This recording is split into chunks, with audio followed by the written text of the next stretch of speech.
Wait, it hasn't gone online for me yet. Oh, It will. it'll Oh, go. there it is. There it Yeah, is. boy.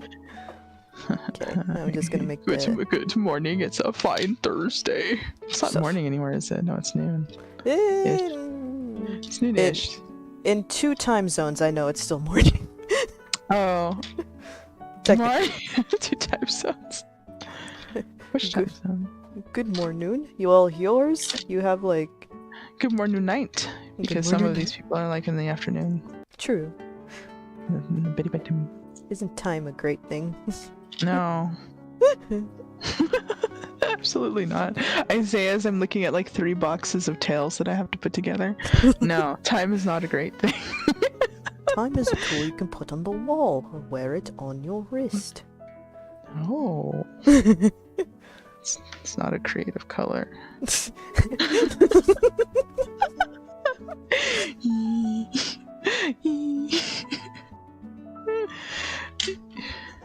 Feels bad.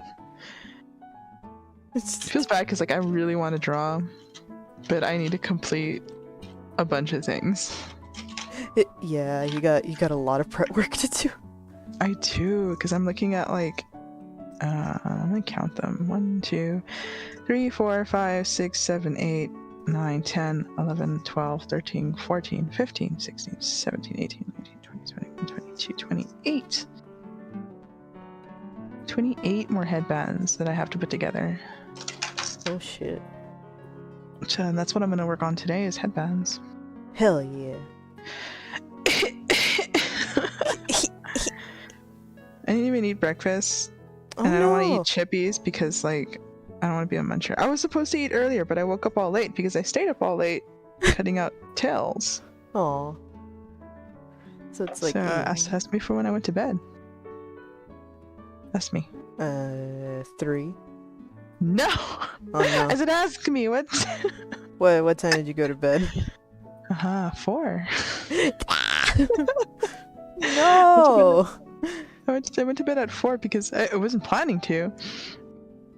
And I was busy putting together what we had, well, the color combinations. I was putting them together so it's easy for me to just go one and done when I'm sewing.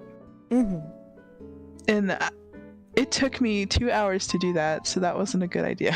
Oh no. Because I had finished cutting early and I was like, yeah!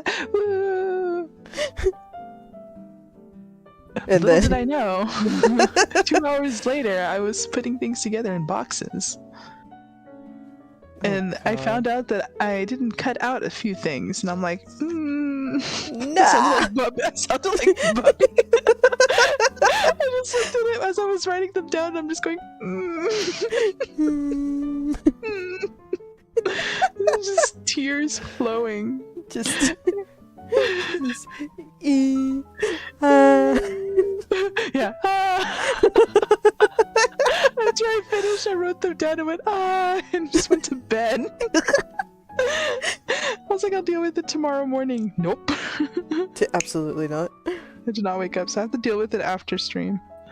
Get away. Feels bad. Feels absolute bad. No. That's why I'm working on headbands, because I'm at the point where I need to do the sewing machine. Oh, okay, gotcha. So and I do not want to do that to these people. You're close. Where's my link? So it's one of those, I'll leave some headbands to do for next Tuesday. Yeah. That way I'll just focus on the tails for the weekend. There you go. It's like just... But then on Thursday I don't know if we are going to stream. Well, that's fair. Because that is probably setup day. Ah. Because it's right, it's next week.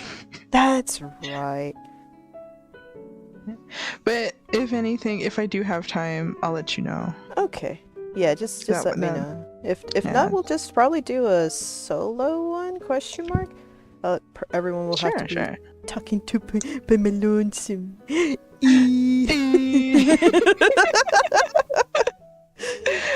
Actually, I could check right now since I'm actually not like sharing my your screen. My screen. I can check the email to see what time did I do. What time did I do? What time did I do? I'm just excited. I got like really cute tablecloth is pink. I saw your little gingham and your bunnies. My bunnies. Oh, you know what? We could. Because setup isn't from 3 to 7. Oh shit. So in the afternoon. 3 to 7. Okay. And we stop before 3, which is fine because it doesn't take me long to set up. If anything, yeah, we'll plan. And technically nobody's gonna be home anyway to take me over there until like 5. Jesus. So that's pretty good. Okay. We're fine. We're gucky. Yay. Yeah, because like if it was earlier, they would probably just drop me off and then go back to work. But I think, yeah, we're good. We can still stream on that day. Okay. You just let me know if you can, if anything. Yeah. I mean, like, if I'm left alone all weekend, I'll probably have everything mostly finished. I'll have mostly everything finished. Because I don't sleep. I don't go anywhere. During convention days. Fair. It'll be fine. And I still have tomorrow, so it's like, eh. There we go then. And this afternoon, so. And usually I end up working on the table over there. Well, yeah, it's true. You gotta... Yeah, I'll sit there and I'll do shit. So like if I actually do get tired, it's one of those. I'll just sit here and mend all of these tails. Do not mind me. It's like, hello, do not look behind the curtain. Ah, fuck. Alright, see, I'm already fucking up because I put the ear on backwards. Oh it's no. Okay. Fixable. Got some pinions today. Welcome. Welcome. What pinion? Oh yeah, because the title is talk shit about. Look what I wrote. Oh, I don't even know. Jumpin'. We got some pinions. We got some mad pinions. Are we mad? I don't think we're mad. Not necessarily mad, just like in the sense that I wasn't mad.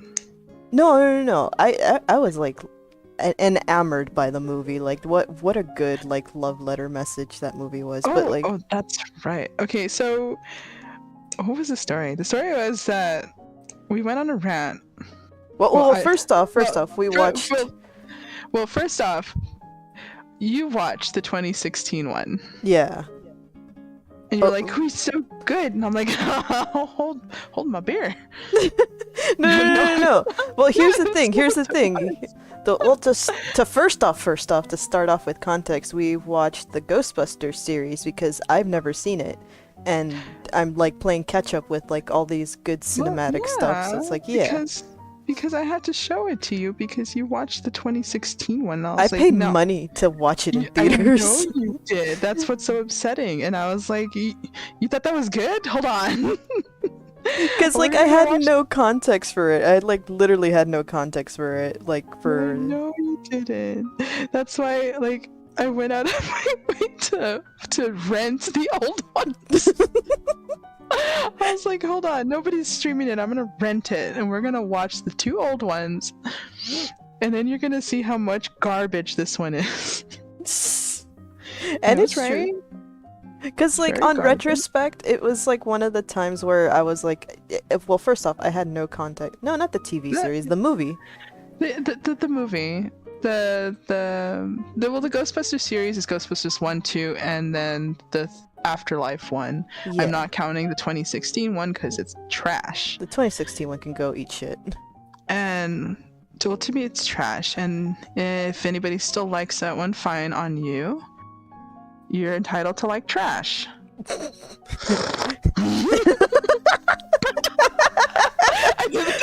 yes, I'm sorry. It's just Panda, no. I'm just drinking my tea.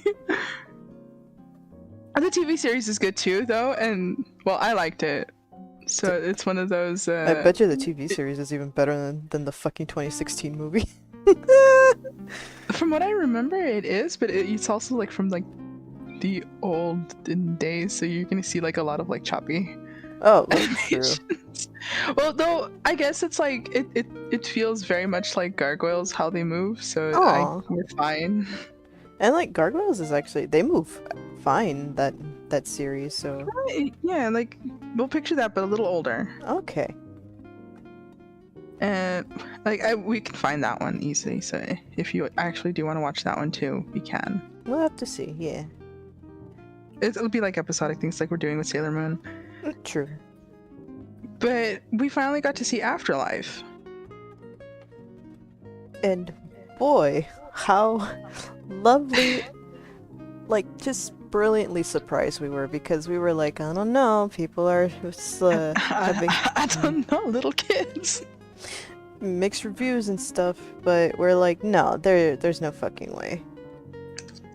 There shouldn't be, because we watched it and it was really pleasantly surprising. It like stuck to like the same mood of the original Ghostbusters, and even though they were kids, it still had like that, like not taking itself too not taking itself too seriously, but like they still have like. But they didn't turn the movie into a big fat joke. Exactly. And it was really nice, and I did like that they included spoilers stuff. If you haven't seen it yet. They included they like echoed back a lot to like the old movie, but they did it in such a way that it still wasn't works. Intrusive. Yeah, it wasn't in your face, and it wasn't like, ho, Easter egg here, lol, and it's like, no. They integrated it like just so nicely and smoothly into the movie, you hardly even noticed it. It was exciting. I even had to point out some things to you, because I'm like, oh my god, it's this actor or this character, and you're like, ah. I know, I had to go back. I was like, it is this actor. I was like really excited. It was so good. It was just really good. Which makes it even funnier when they released the box set for the Ghostbusters and they did not include the 2016 one. Rightfully so. Like, Jesus Christ. Rightfully so, because it wasn't a true successor. No, it wasn't. It was literally like, I love how you said it the other night too, that it was like the 2016 one felt more like a parody, and it's like, yeah, sitting through that just felt like if Scary Movie made like a Ghostbusters parody. Right? Except, Scary Movie is probably better. Oh no, Scary Movie is better than that fucking movie. At least I could sit through Scary Movies like more than once. That one, it was like twice and done. That's it. Yeah. Oh yeah, I made you watch it a second time so I could prove you bad. Oh, it was so bad. Like, because I watched the 2016 one, like, to give it a fair chance. Mm-hmm.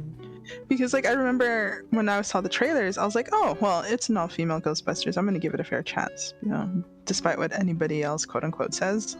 Yeah. And then I gave it a chance, and I was like, It's like, I don't know. I don't know. The critics might be right. And I don't mean, like, the critics, I mean, like, people. I don't even think the fucking 2016 one deserves a pity reference, because that was just like bastardizing the original so bad.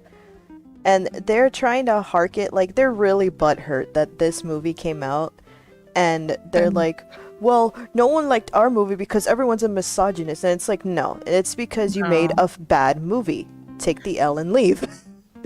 Basically, yes, because the jokes weren't funny. Like, I remember in the 2016 one, like, I hope there's no reference of that stupid movie ever anymore at all. But when I was watching the 2016 one, they got like one chuckle out of me at the start, and then immediately killed it by dragging the the joke on too long. Legit. And I was like, it's not funny anymore. You're ruining the mood. Like, legit. And not to mention, like, there was just no substance, no build-up for these characters. And fucking, it was just a bunch of, like, loud all the screaming. Right? Yeah. And all the characters started running the same, too. Like, there was no drive for any of them other than being quirky funny. I still love, like, how Red Letter Media said it, that, like, out of all these fucking ones that they were worried about because they were scared for Leslie Jones's character, and they're like, actually, she was the more real one out of the fucking cast. And it's like... Which is the sad part. Which is really sad, because it's like, it was just like, they even said it too, it's like, we know that they're trying to, like, one-on-one the cast, but, like, this whole, like, prancing around as quote-unquote diversifying the cast, it's like, yes, fucking, what is it, 3 white women and 1 black woman, yeah, you're totally diversifying this. It's like, it's true. give yourselves a pat on the fucking back. And then they made the black woman a stereotype too, so it's like, You know what she reminded me of? Oh, what? She reminded me of it's one of the scary movies. I don't know which one it is, but it's like the exact same kind of stereotyping. What? Where I'm picturing Scary Movie too. Probably. I don't know. It's like the exact same stereotyping, and I'm like, are you sure this movie's not a joke? Right? And I don't know. I didn't like the character. I didn't like the story, first of all, because they started with a bit that didn't pay off at all. Yeah. And I was like, well, why include it if you're not gonna like make it a focal point or make it like, no, this is gonna be a tool used for later. And it really wasn't. And it was just like, in passing, you saw the ghosts at the end, and then they died. Like They that. come back in the ground. Yeah. Whereas like in the Afterlife one, they showed like a secret tool for later, and it paid off. Legit. And like, the 2016 one is just really abysmal. It's just so, because like even the diehards that are or like just the stupid psychotes and like all these like internet brain rot people are like, no, you have to like this or else you're a misogynist, and it's like, I don't know what to tell you. A bad movie is a bad movie. This is like legit had no substance to the characters, and not to mention they just kind of shat on like what the Ghostbusters movie was intended to be, and the whole time the movie was like finger wagging you in the face, like, oh, like all here the time too. Like all of the male characters in that movie were like painted as really garbage. Yeah. Or really stupid, and it's like, can you not? I mean, like, you can have an all-female Ghostbusters movie. That's not to say that you can't, but please write it well. Legit. Like Chris Hemsworth's character they did him dirty. They like, it got me a chuckle, but then the joke just got old. It's like, we get it, he's dumb, all men are dumb and stupid and incels. It's like, can you like come up with a different character trope? Like, for Christ's sake. Like, this is not entertaining to watch. This is just boring. I was the most mad about his character because in the original, the secretary was not stupid. I know. It's like, well, thanks. What do you mean to say about all secretaries? It's like, wow, way to fucking go. Like, or like the fact that they kept him around because he was eye candy. Hello? They did not do that to the original. I know. Janine was like a spunky little like secretary. She was just like and she gets deadpan humor was spot on. Yeah, she got shit done. Exactly. So it's like it's really like upsetting that they just boiled the secretary down to a stupid. To a stupid.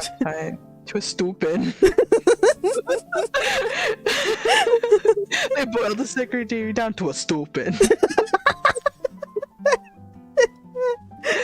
It's bad. It's true though, and then not to mention the bad guy was just like some basement dweller or whatever, and it's like, I don't know, it's like it's like his intentions weren't wrong, but they weren't right either. But it was still like framed like so stupidly that like I'm not even interested in this villain at all. Like I don't even remember the villain. That's how much I care for it was just the guy that like worked at a.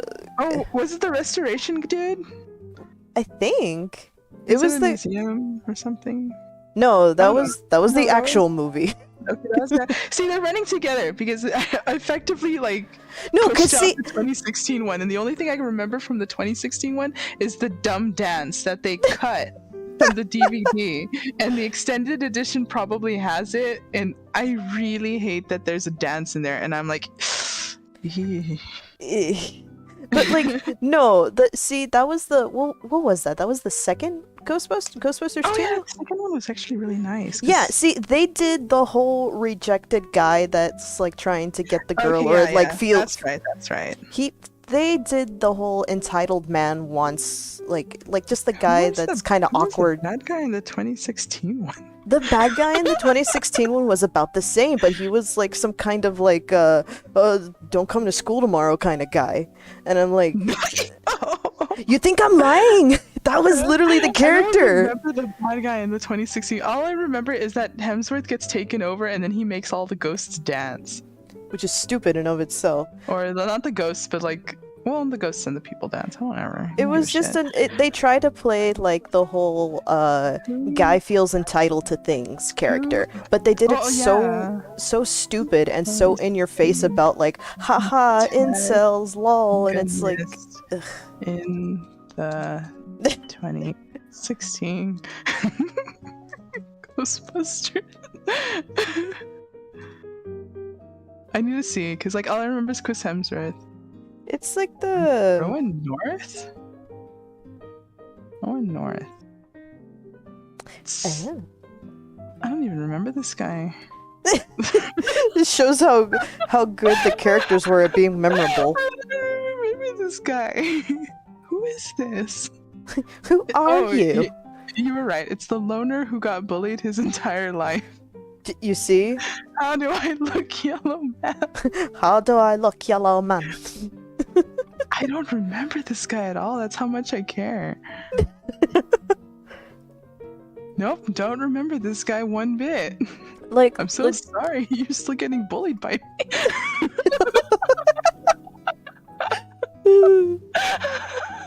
But no, like that was the whole fucking character, and it was annoying because it was like, oh, he was a bellhop. Yeah, there you go. Okay, and I got it now. I'm like, I knew he was like some kind of service worker or something. Yeah, no, it's the bellhop. Yeah, that's how much I care. All right, get out of here. Like, Jesus Christ. I don't know. I didn't like it. I think it was bad. They should have done it better. Like the writers could have done better, and they shouldn't have made anybody ad-lib because the ad-libs took too long.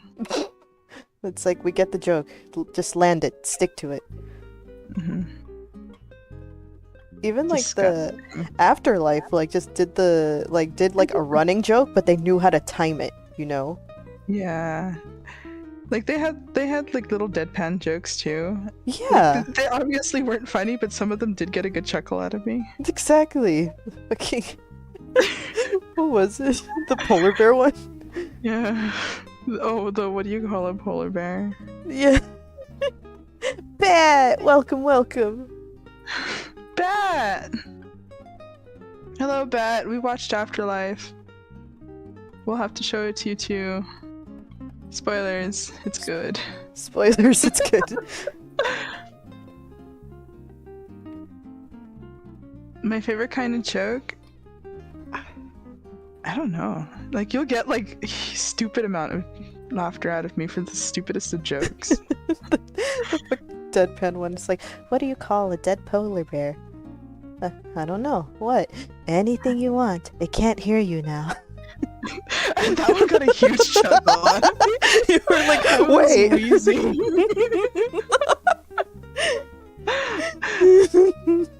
We had to like take a minute. You were like... I don't know. I laugh at like the stupidest things. What kind of humor? Like I know Cowie likes dumb humor too. But what was the other joke that I couldn't stop laughing at? It wasn't in Afterlife. It was in Smiling Friends. The fucking. You look like you're gonna tell your friend not to come to school tomorrow. I couldn't stop laughing. Aww. I was wheezing so bad. We had to pause so I could catch up. The fucking two-person. Yeah, I kind of like that dark, morbid humor, but also like that deadpanness. It's like the delivery was fucking awesome. Also, I hope Batbro makes it in okay. Oh, same. It's It's family all time. good, but yeah. Yeah. Thank you. It was funny last night because I was dying. How do I look, yellow man? just that humor itself. It's like a good combination of like stupidly random, complete utter nonsense, and like timing and just morbid jokes overall. Yeah.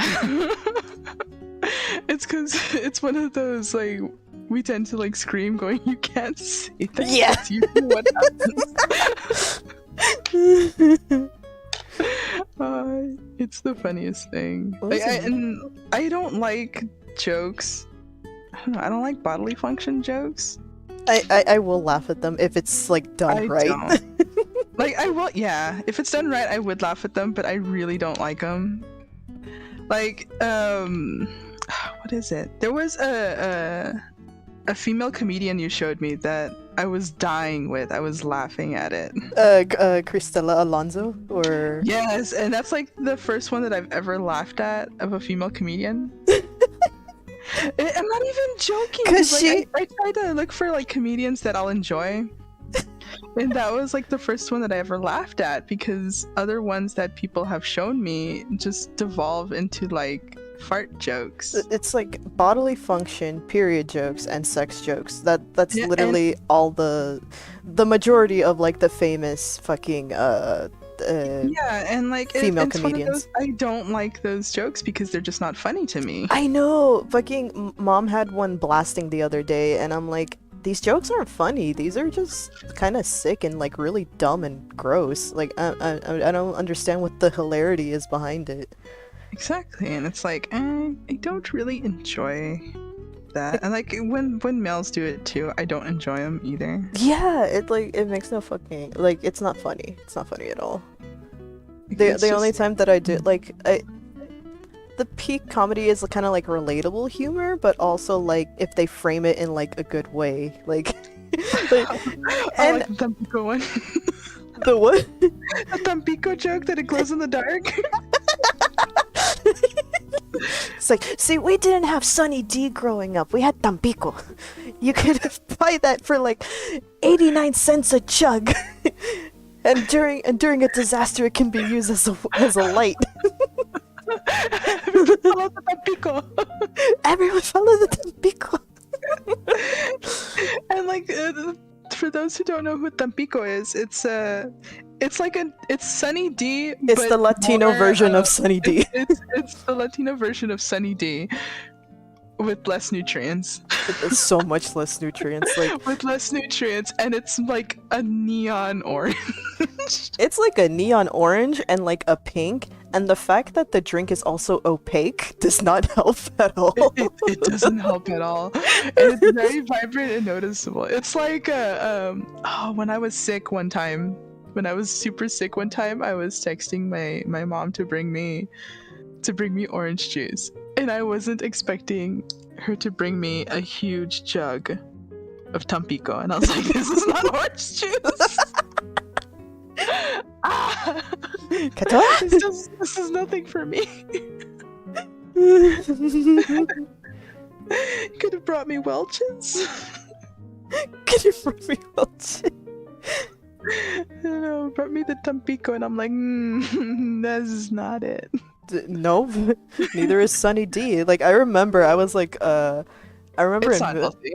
No, it's not. I remember in fucking middle school when, like it was during that time when you were fucking bored, you just started reading the back of labels and shit. Oh yeah. And I remember I grabbed someone's like Sunny D because like we were just like talking amongst ourselves during lunch, and I grabbed their Sunny D and I'm just reading it and I'm like, and it says known to cause cancer in the state of California. I'm like, what? To be fair, anything causes cancer in the state of California. No, but just the fact that it said that and I'm like, what? It's what is it? Like the squid box that we have in our fridge? The squid Like box.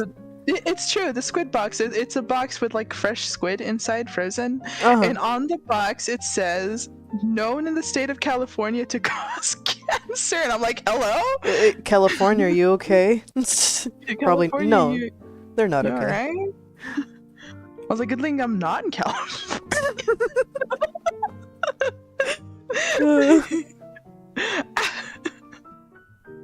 I have to cook those squid.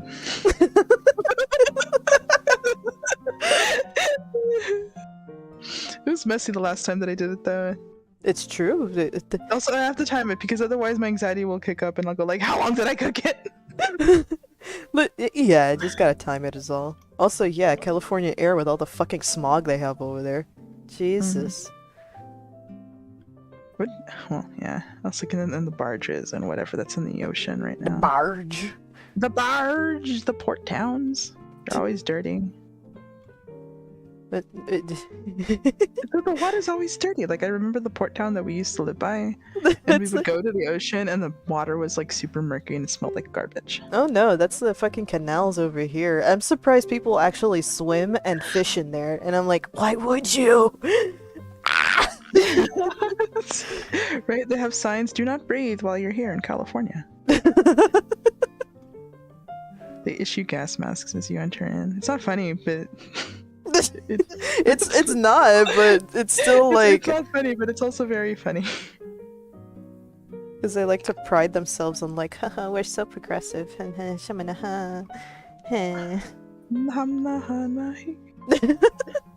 Welcome, welcome. Do they eat fish or is it catch and release? I don't know. Welcome. Which one? It depends. 'Cause at least where I live, people don't fucking follow catch and release. They will catch that shit and fucking eat it right out of the water. Where I live, it depends because some ponds are catch and release, like they're considered catch and release, and they have signs. While other places, it's like as long as you have a license, you can fish. There you go. It's the same thing here, but no one fucking listens. And it's like easy to get a license because all you have to do is just like roll up to one of the I think the bait shops sell license. Yeah, they sell licenses. So you just have to roll up to one and give the ID and pay the fine, and then you get a license. That way, if like the wildlife ranger people, Yeah, the they Coast come out of the Guard. brushes. We don't have a Coast Guard. We don't have a Coast Guard. It's the reservation preserve or whatever the people. I forgot what they're called. Oh, gotcha. They roll up and ask you for your license to fish or license to hunt. And take a license and registration. It's But like, yeah, they just want to see if you have a license because otherwise they'll say, okay, we're confiscating your. Either they'll confiscate your fishing rods or they'll give you a ticket. Like, Jesus Christ. Fine, I guess. Just roll up like, hello, I need women to love me, and I need fish to fear me. I need this license.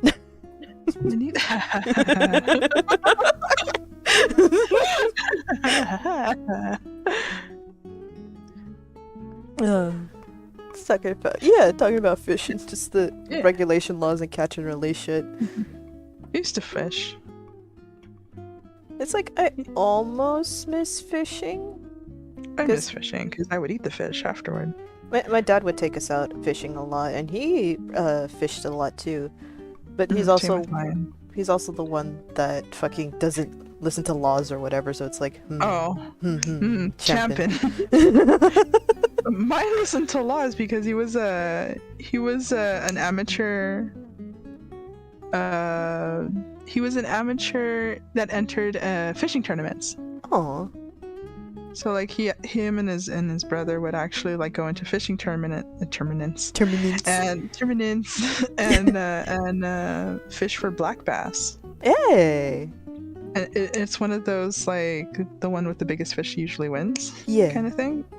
So he would compete with, like, a lot of other people. And it was really nice, and, like, it was one of those, he wishes he would have gone pro. Aw. Because they were really good at it. God damn. And it was, like, during the era where they don't have a lot of depth finders, or they didn't have, like, good depth finders. Yeah. And it's those machines that'll, like, find you it'll send, like, sonic waves down to the lake bottom and find pockets for you. Oh shit. It's neat. And somewhere in the closet, in their closet, they have the fishing jacket that he had with all the patches. Aw. Which we have to look for. Yeah. Did you ever do the thing? I don't know if you had, like, the same tradition where if you caught your first fish of the day, you kissed the top of its head. I do remember. I vaguely remember doing something like that, or being told to do it, and I was like, okay, you know who did it? You did. I did. I was like 7 or 6, and I caught my first black bass, and it was like a really tiny thing, so it was a release bass. Because, like, you can only like keep certain lengths. Yeah. So we caught a small one, and my dad was like, okay, now you have to kiss the top of his head for good luck because it's the first bass of the day. And I go, what? Yeah, because if you don't do it, the lake gods will be mad and you won't catch anything else. Oh no. So it was convenient too, because, like, I did. And I still remember it too, the top of the head is really slimy. But later that day, like as soon as I did that and we released it, like half an hour later, I caught another one. And I was like, oh, the lake gods are real. Oh no. You effectively convinced me.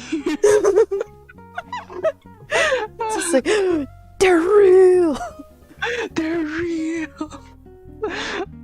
But that's like a memory that I'll always have. Aww. And it's one of those, like, I'll always remember the feel of a fish fresh out of the lake. It's really slimy and cold. Yeah. I had to kiss it. Hey, give it a little smack. I gave it a little mwah. Oh no. Oh, that's a fucking cheater. Jesus. But then my gods are real. Wow. Yeah, that's cheating. That's fine. If it makes me catch another bass, I will kiss another fish. It's like I think my sister, when we used to fish underneath, like, the huge bridges or something by the Keys, and our dad would just take us because we had to go pick up our mom in the Keys. So we just started fishing under the little bridges, and my sister's first catch was actually a puffer fish. We, like, grabbed it and we're like, oh, it's so tiny, and then we saw it swell up and we're like, just scream. Oh no. That reminds me, like, we had to do one of those no, we didn't have to do it, but it was one of those fishing tours on the ocean, yeah, quote unquote. And the first thing that my dad caught on the ocean was an eel. Oh shit. A big one. So and the people that were helping us, like, fish on the ocean, we had to, like, of course it's like a catch and release, we don't get to keep them. Yeah. But it was an eel, and they're like, okay, we're gonna have to try to get the wire off of it because it was just, like, snaking around the wire. Oh. Yeah. And they finally got it off and released it, and we're like, that was horrifying. But it's like one of those, I'm glad we got it off it because it was trying to strangle itself. Yeah, it's fucking stupid eel. What you good for? What you good for? Just say limp, we're gonna release you. so scary. But it was so nice to see. Ow. No, I will not bat. Bat. I have taken back my love from you. Get out of our stream. Leave me. Leave me be. Leave me.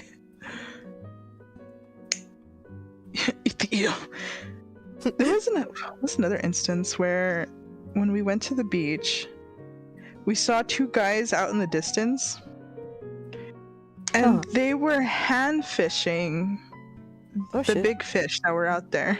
Oh god. And we were watching them from like closer to shore, and we're like, what the fuck are they doing out there? And one of them swoops his hand down, like we see him like swoop down and pull out this huge ass fish, and we're like, hello? What's going on out there? Oh my god. They're hand fishing ocean fish out there. I was like, oh, that's kind of spooky. It's like, I don't know, man. It's a little sus. Goodbye, Bat. I love you. Bat, no, come back.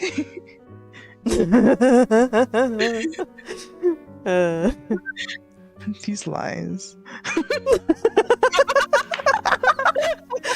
Nobody. Stop, Panda, stop. She's already dead. The weight of all the problems that we blame her on her. They're too heavy. Stop. Too heavy. Oh, I have another opinion. Oh. Why don't they make any good Higurashi merchandise? No! No! Do not. Oh no. I have to mention it real quick because I hate it. That was fucking horrid. That was like abysmal. Jesus. There is no defending that merch. Like, Jesus Christ. No, there isn't. That, if you ever go into Discord today, please look at the trash bin. Yeah, the trash, the new trash, the new trash bin where we talk shit about shit. Talk shit about very sus shit. Yeah, and like, I wish they had better Higurashi fan art because that was not it. Sad that it actually. It's like exactly, and like one of my other friends in another chat room was like, "You have to see this nasty shit," and they posted it, and we're like, "Excuse us?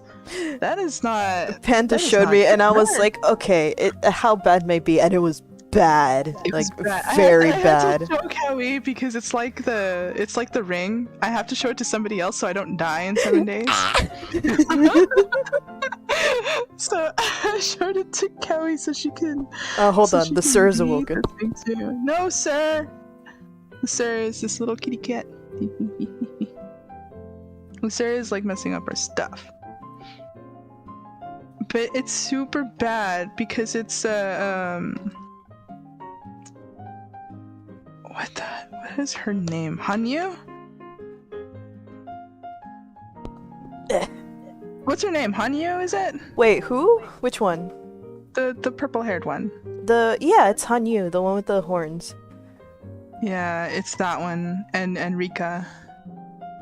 Rika and Hanyu, but it's because it just makes it more cringe because they're like they like double whammied with like the really sus shit and then the Shrine Maiden kink. And I'm like I'm like, why? Stop it! There's no. It's like, can't you just make just cute little buttons?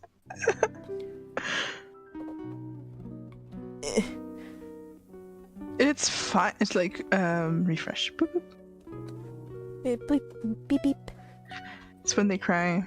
Yeah, it's in English. It's translated to when we cry, or the official like. And the Higurashi when we cry. Yeah.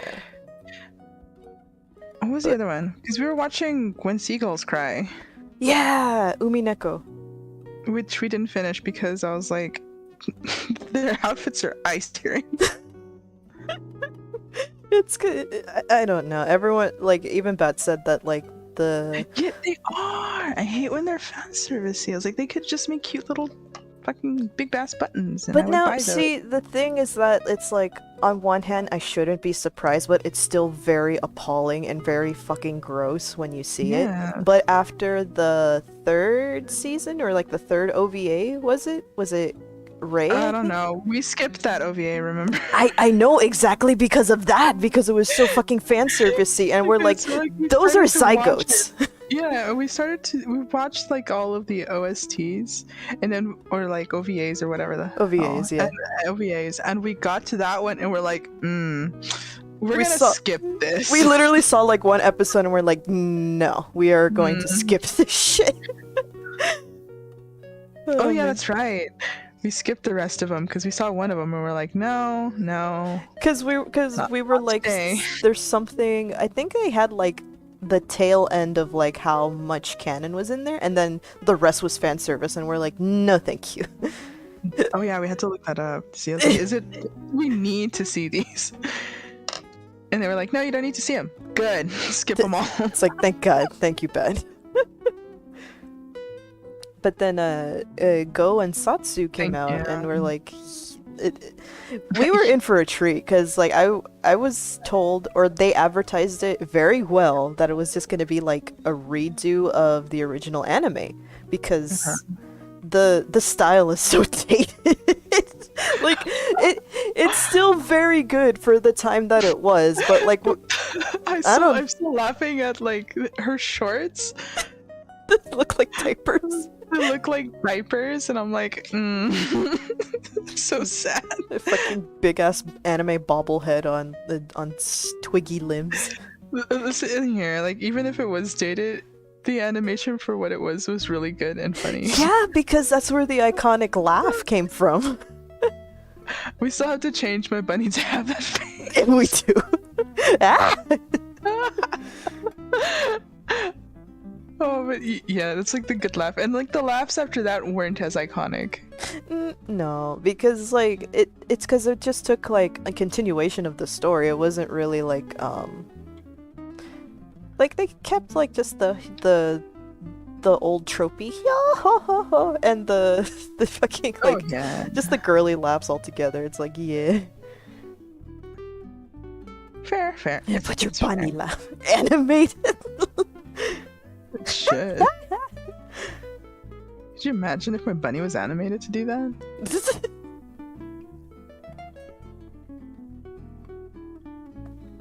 I probably do, because they allow GIFs for the video tube.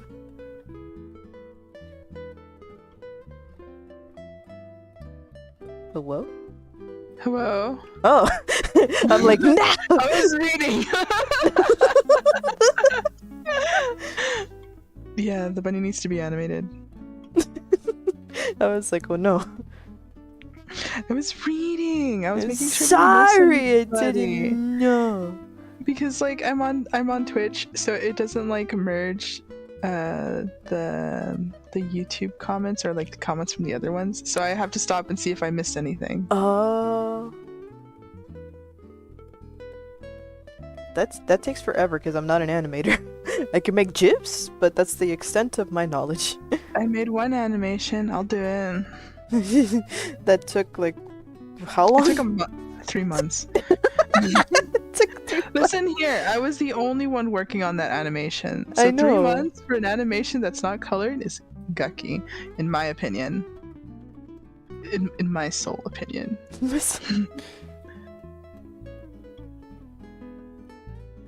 Yeah, please don't catch these thingies. How long before proper animation? It'd take never. Because like I said, I'm not an animator. I wish I was, but I don't have the patience for it. I do.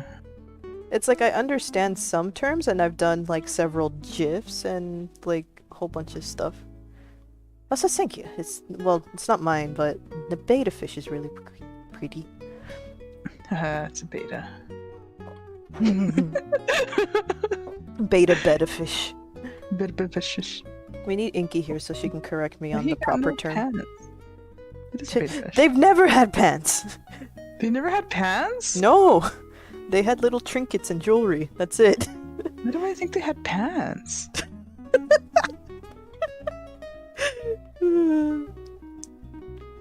They Now never I'm had. concerned. They never had panda. There's no war in Boston Say. There's no pants on the Zoras. There's no pants on the Zoras. There never was. Like, I knew there never was in, like, the beginning stuff, I guess, but... Why did I think Breath of the Wild had pants on them? I'm concerned. Concerned on my life. No, I'm gonna give them all pants then.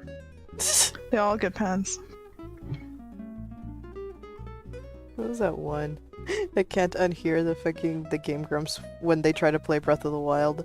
It's just like the crisis for the sword. Like, the seas are rising and will bring horrible destruction upon the land. We'll drown! Drown! We, Saurus, will drown.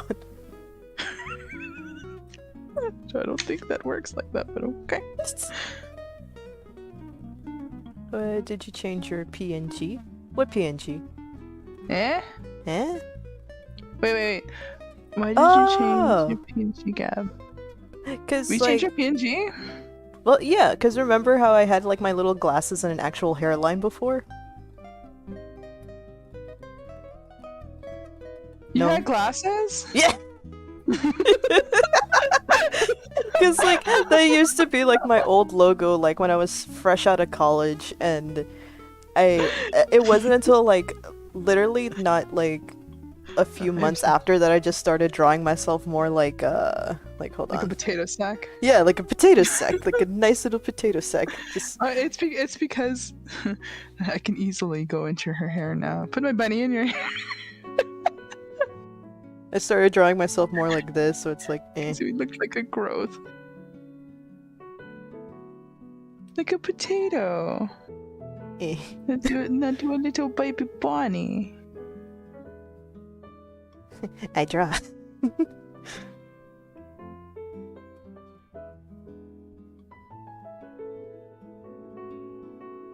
I draw. Perfect. Draw myself like a bumbling idiot. Hey, draw. I draw. I do the thing. You have a huge forehead. Okay, there you go. There we go. It's because I always draw like the faces, like always like, looking down, like, looking down, all sad. No bully. There it is. No bully. But you stretch out.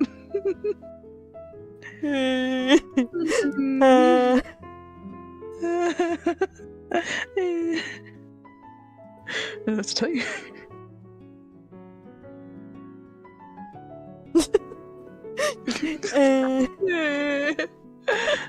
Oh, we got one. Yep, I already got him.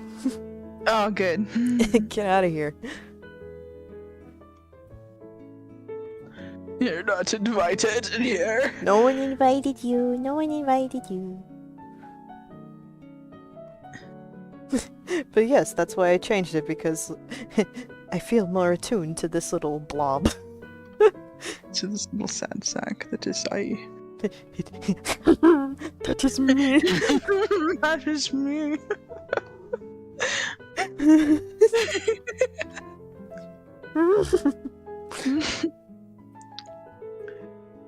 Also, sometimes it's easier just to animate the things without glasses. Right. And not to mention, it's just because, like, I drew that based off of how I used to look like at the time, and it's like and then on and off I would put on my glasses. So it's like, what? I always looked like a panda. I always look like a panda. Sometimes I like to morph into rabbit. Mew. Mew. Do zoomies. Are you winning, bun? Are you winning? Sometimes I like to be a mollusk. And we'll return to mollusk. Well, that's another thing. But yeah, it's I self-identify as a blob. I self-identify as a potat. It's a potat.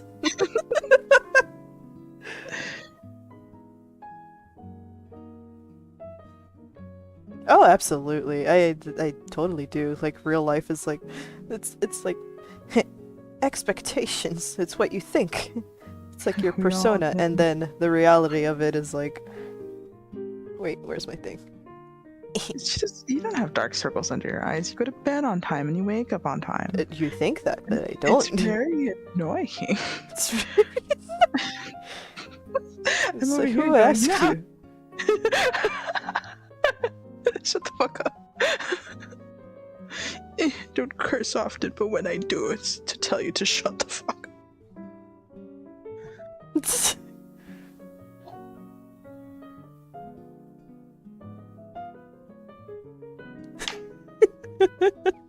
Actual representation.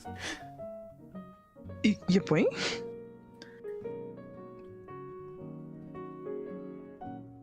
Mm-hmm.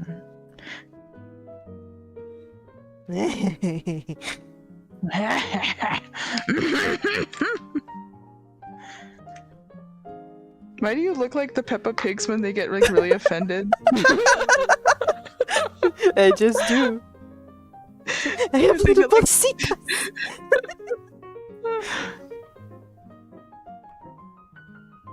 She's got little bag. I get bags too, but I hide it with makeup.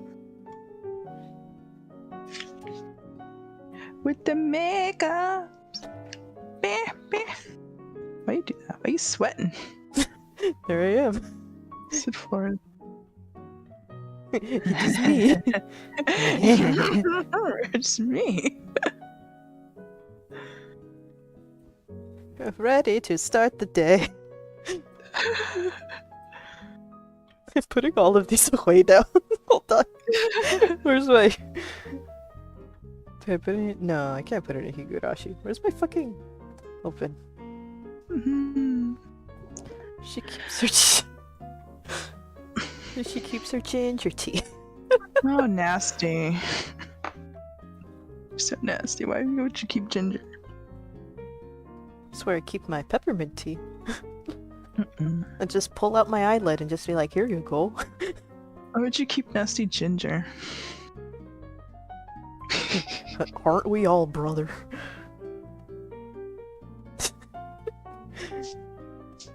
Where is... I'm going to become mother. She's always in distress.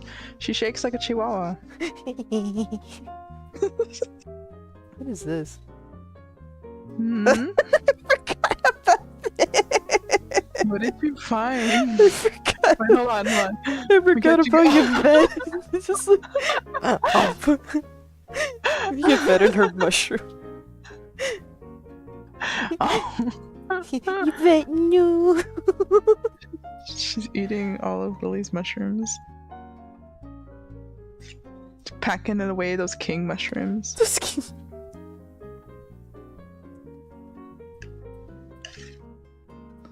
no. There we go.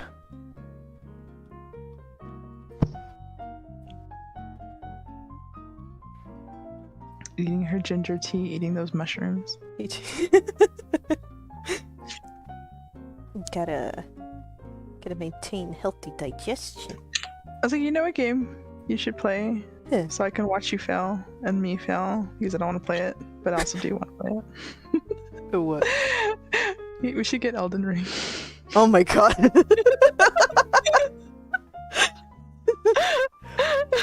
Oh no. Just want to see us suffer.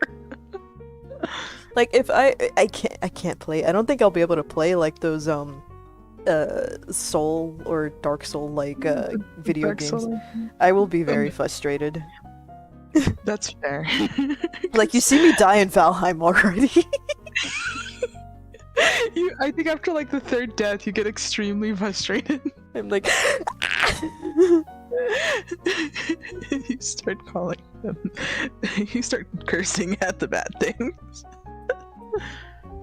Oh, it's because you pointed it out. Why did you give this guy clothes? Oh, it's because the commissioner asked for her to have clothes. So it's like it's not technically 100% Zora. It's just inspired by them. It's literally not my character, so I don't call the shots. because she wants to look fancy. She wants to look fabulous. She wants to look fabulous. Legit. And she does look fabulous. Right? I don't know whose character it is.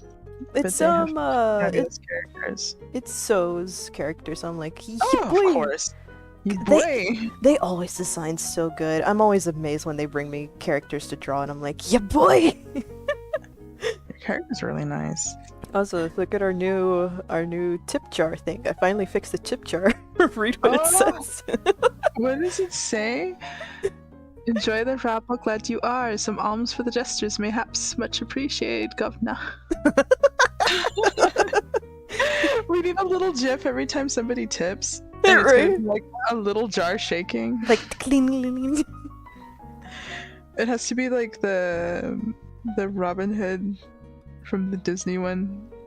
Alms for the poor. Alms for the poor. You know, but like when all the characters' names escape me now. No, the sheriff. When the sheriff like plinks the coins in the cup and the other some of them like jump out. Oh, that didn't change. Hold on. Sorry. But yeah, I know what you're talking about. That's what we need.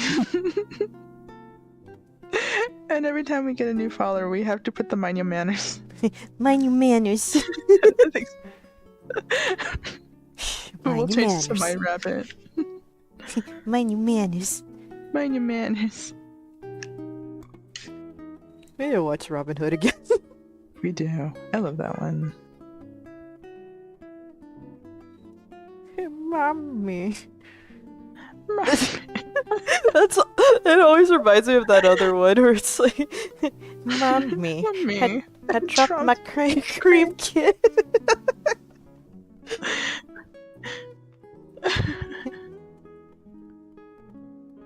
Mommy, I dropped my cream kit.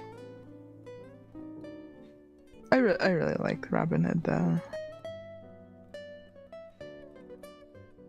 Though I like a lot of the Disney classics. Yeah, because they were classics and they were really good and pioneering for like animation at the time.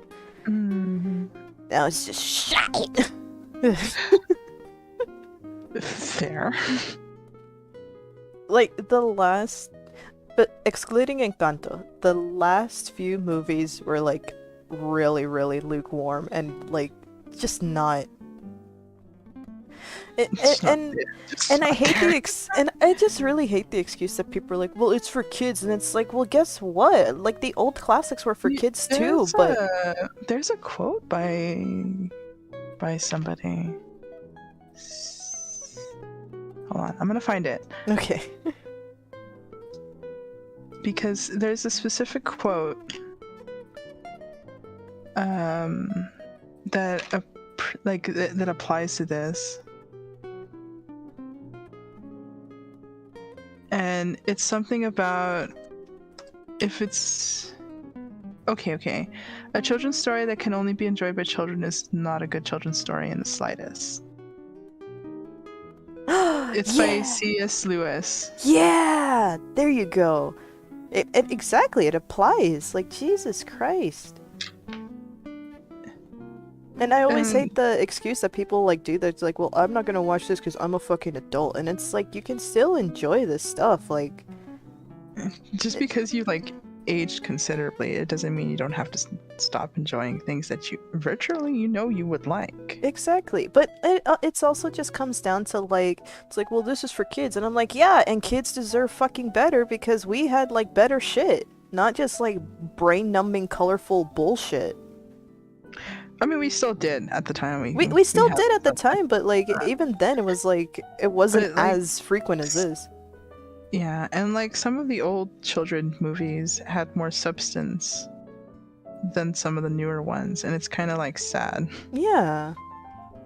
It's sad to see because I'm like, God damn, we had all this shit coming out and then I don't know. It's just I just mourn for like this. I mean, this generation does have like good, like a few gems far in between. But like there is so much garbage in between those gems. It's like Jesus Christ. Mm-hmm.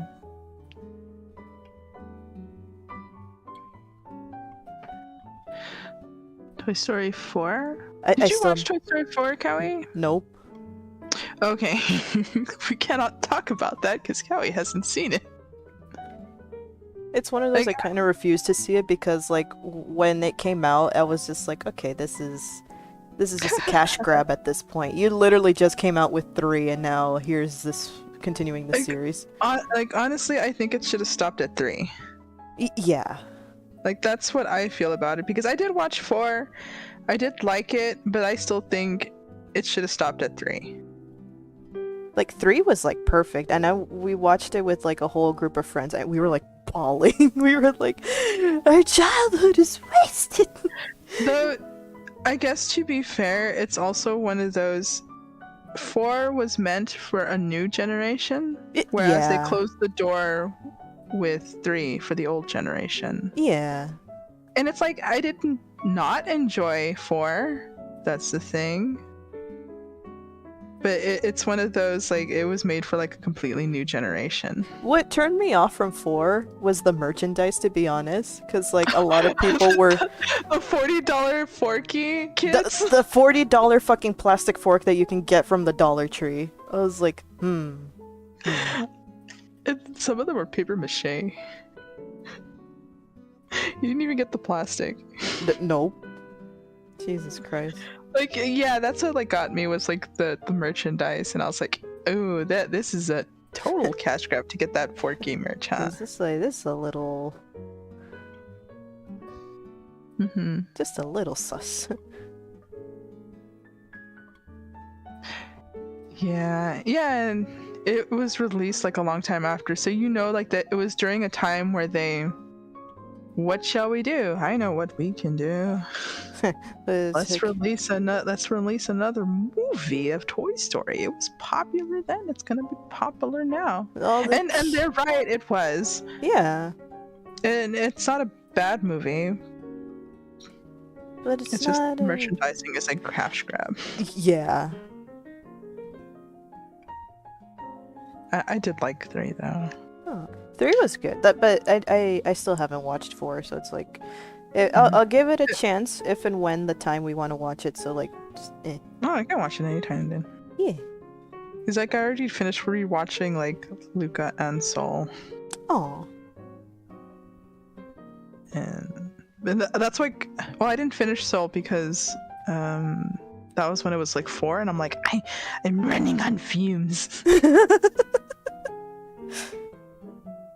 Yeah, that's also like with the people saying you can't enjoy Pokemon because you're an adult. And it's the same, like, because like we would run into that when I was smaller, and when Pokemon was like in its heyday, like before it was like a bunch of garbage and like bad designs mostly in some of the generations. Well, I mean like bad designs in that they're round. And like it got to the point like where like the fake mon looked better than the actual Pokemon. The fake mon. Yeah, that's what they call artists that make their own Pokemon. Yeah, or design their own Pokemon. They call them fake mon. Oh, okay, gotcha. So like it was at a point where like the fake mon looked better than the actual merchandise or the actual like Pokemon designs. That I remember. And the kids during that era would go, you can't like Pokemon because Pokemon is for babies.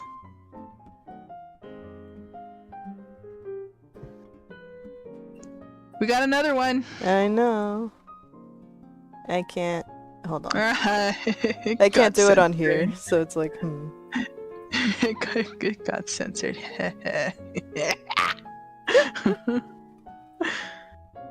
At least I blocked them on there, but I haven't blocked them on the Twitch chat, so... Okay, good. Eat shit.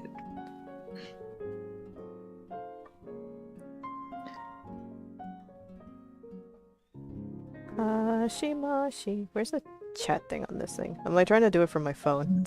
It's not helping. It's not helping.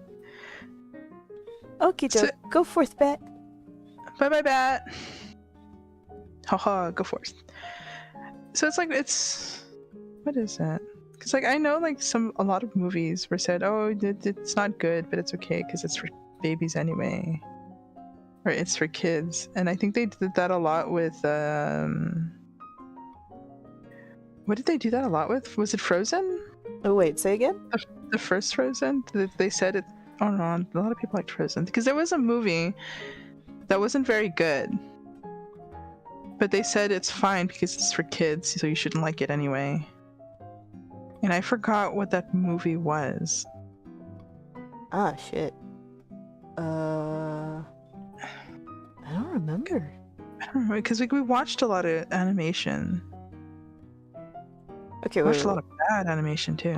Right. Wait, say again. What?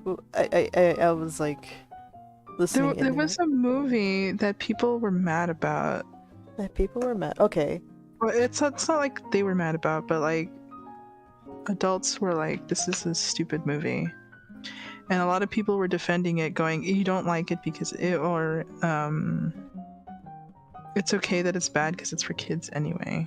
Ugh. Was it a Disney movie or a Pixar movie or? I don't remember, but it was a lot of bullshit, and I'm like, well, it doesn't matter because if it's a bad movie, it's a bad movie. The Good Dinosaur. The Good Dinosaur was a bad movie. Like, The Good Dinosaur had promise because like it was nice at the beginning and then at the end it rushed really bad. Yeah. But that I blame it on like the change of directors and like the rewritten stuff. Like, too many fucking cooks in the kitchen. Yeah, it was like it was constantly getting like interrupted. They changed directors and then they wrote it super fast because the deadline was fast approaching. That's why The Good Dinosaur wasn't as good as people thought it was gonna be. Oh, but like the beginning of Good Dinosaur was really nice. It was just the ending that was kind of like, no. It's like a little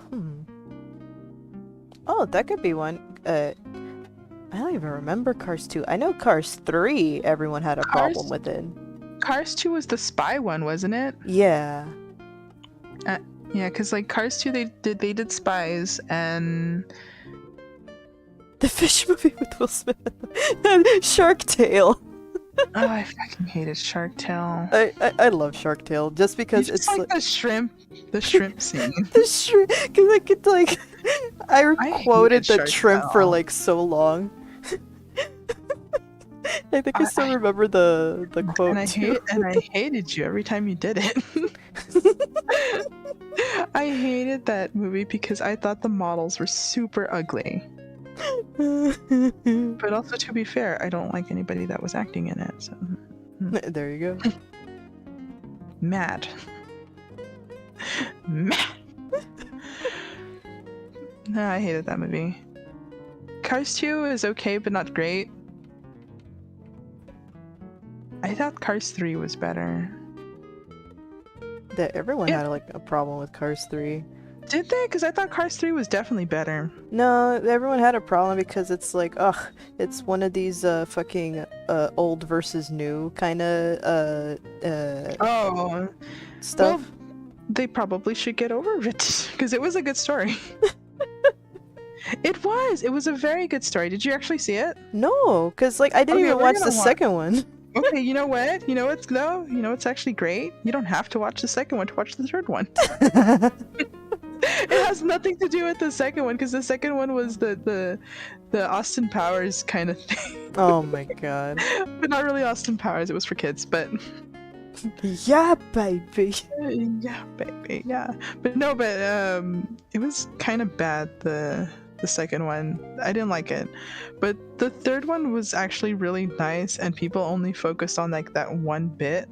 Yeah, cuz literally everyone was like denouncing the third movie because it's like, it's a boomer who's mad at the new generation and all these like things or whatever, and I'm like, that was the point. The point of the story was that he wanted to be on top, and a new car got introduced. Whoever makes cars in Cars universe introduced a new God car introduced a new car that was naturally faster, and like the whole point of the story was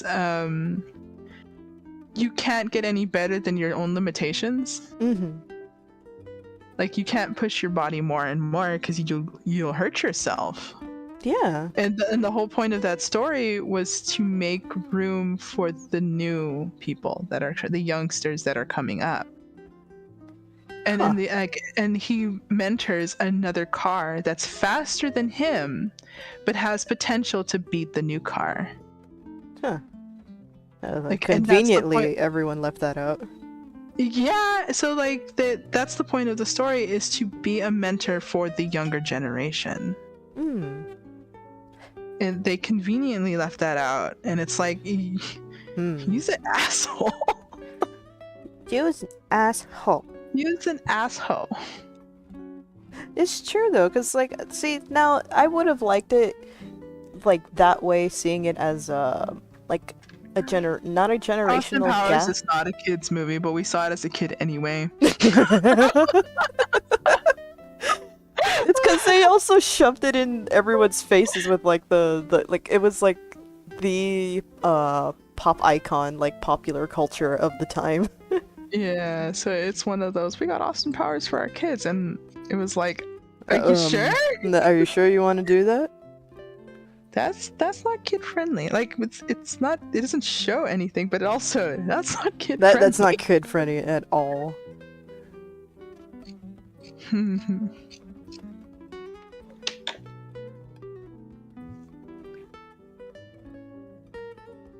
was it? We didn't ever saw Snow Queen. Well, I never saw Snow Queen. I want to see. You did. I think I saw part of it, but I do want to see it again. I want to see the Russian version of it. I want to watch. What? I want to rewatch all of Cartoon Saloon stuff. Absolutely, yes. Sorry, we took your drink. It's fine. Because like I'm wholly enamored with the illuminated manuscript style. It's so good. Like, Tim Moore does amazing work. Like, holy shit. And like that's the stuff that I always bring, like that I always try to bring into my own artwork. Yeah.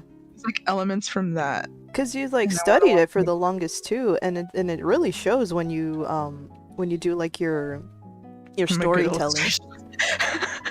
No, I was gonna say, like, your storytelling overall is like an illuminated manuscripts. Yeah.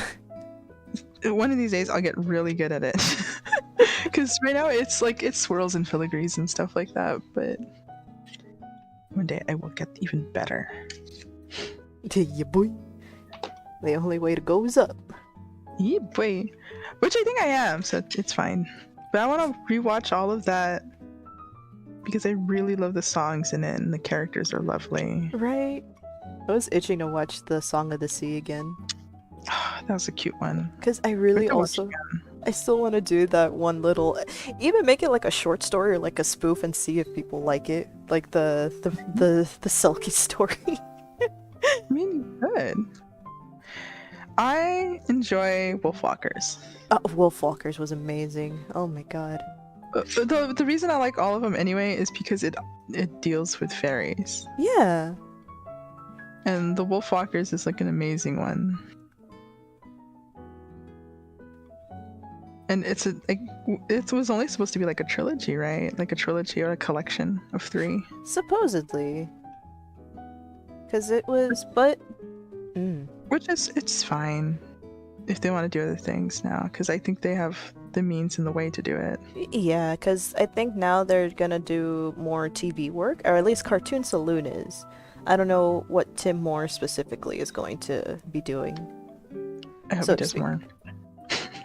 Legit, because like his movies are always so nice. I love how someone put it. He's like the the Irish Hayao Miyazaki. Basically, he is. and that's what makes it really lovely. It's like with all the songs and like the way the characters move and are drawn. Mm-hmm. Like the designs themselves are really pretty. I'm still laughing though at Wolfwalkers and the people who were expecting. The what? The Wolfwalkers and the people that were expecting something else. Oh, absolutely! Jesus Christ! Like shut the fuck up. Those are kids. Get your shipping garbage out of here. Taking the story for what it is. I was laughing because I was like, I wonder why it went radio silent after it was released. And then we watched it and I was like, oh, they tried to ship them. Yeah, of course. Why else does Tumblr or like internet brain rot people fucking like get hyped for anything and then suddenly like zero talking of it when it's released? I don't think they weren't shippable. Because they're fucking zygotes. Good! Good! At least they have the sense to stop there, but left them alone. Legit. Like no, fucking no, they weren't going to stop there. They were gonna make art of them anyways. Oh, of course. But they only stopped there was because the parents are now canonly together. That's right! Oh my god. That's right. It was the same shit for when Marnie was there. It's like, stop dead in your tracks because, oh, that's her, spoilers, that's her grandma. It's like, yeah, maybe you shouldn't. They didn't stop there though. Some of them kept going with that. Ugh. And I was like, no. How about you don't? Like, some people kept going with that, and I was like, you can canon her, like, headcanon her as that, because she does have, like, well, not Marnie, but, like, the girl. The granddaughter, yeah. The granddaughter, like, she does have, instances of it. Yeah. But it's like, you can't do that with Marnie, because Marnie is, one, she's dead, and two, she's grandma. Legit. You can't do that! You can't do that. And then throughout, I don't know what was wrong with people when they were doing this stuff though, because you can tell it was heavily one-sided. Mm-hmm. And like, it was very heavily one-sided. Like, yes, she did like the girl, but she always like dropped her for the memories of the grandfather. Yeah. It's like, It's one of those, I don't know, fam. No. It's like, I don't know what to fucking tell you. It's like, take in the media for what it, which is why I'm a backtrack to Soul, and how everyone was fucking upset with that movie when they didn't even pay attention to what the movie meant. And we went on a rant about this, was it 2 days ago or yesterday? Yes, yesterday. Literally yesterday. And fucking... Because everyone's like, ugh, this is another fucking movie where the black person isn't even a black person the whole time. And it's like, no, you fucking idiot. It's like, he was there on screen, and did you ignore the rest of the cast that was in the movie? It's like Jesus Christ. It even says in the movie, like, because like they did ask the character 22, why do you sound like that? And that's the whole joke of it, though. Like, why do you sound like a middle-aged white lady? And then, like, that's the actual line. Yeah. And then 22 goes, it's like, oh, I'm just a concept. I can sound like this or like this. I can even sound like you. I just choose this voice because it annoys people. You see, precisely so. So the concept is, it's not the 22 is not the voice actor. 22 is an enigma. It's just a concept. It's like potential. They weren't even born yet, so of course it's like they're free to do whatever the fuck they want. Mm-hmm. But I know this because I watched it again yesterday. But it's like they're missing the point of the movie. Of course. Because, like, the other funny thing, too, was that, like, oh, this isn't real because this is not a person in the city who is struggling. I'm like, did you miss the part where he's struggling, like, emotionally and mentally because he's stuck in a job he doesn't fucking like, or he thought that he hated, and was trying to go out and chase his dreams? It's like, dude... That he eventually found out that it wasn't good. Yeah. Because it's when he does actually get what he wanted and plays the thing, and it could happen to like anybody. Yeah. When he gets what he wants, and he actually plays the thing. They go, "What's next?" And it's like, "That's it. There's nothing anymore. You just we do it this shit again." all over again. And that's what it is to be like anything that. It's basically anything. Legit. Like my passion isn't doing like these ears and tails and shit. It pays the bills, but it's not. It pays the bills, but it's like it's not what I really want to do. Exactly. But if I did what I really want to do, could you imagine? I would probably be sick and tired after like a month.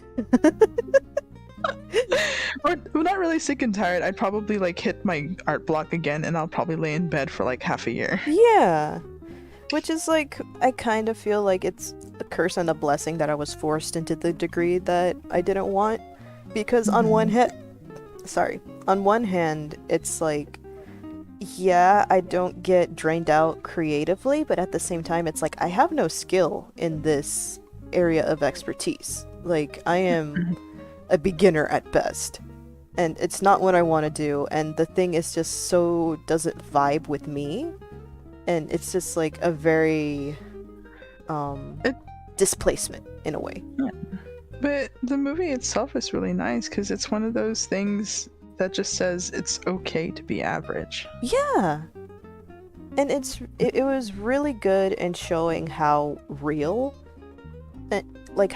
these characters are to like real life people. Like, life doesn't turn out the way you always planned. You always have to just try to like find the next step in what to do in your life, and like who knows, you could be surprised by your next step. And it's okay that you're not out there doing grand things. It's a story that just says it's okay to just be. Yeah. And like that was like the whole lesson of the story, and he needed to see it from an outside body. Mm-hmm. Well, it's like okay to have dreams too, but just like know what it comes with it. Yeah. I guess. And I think that's like what everybody missed.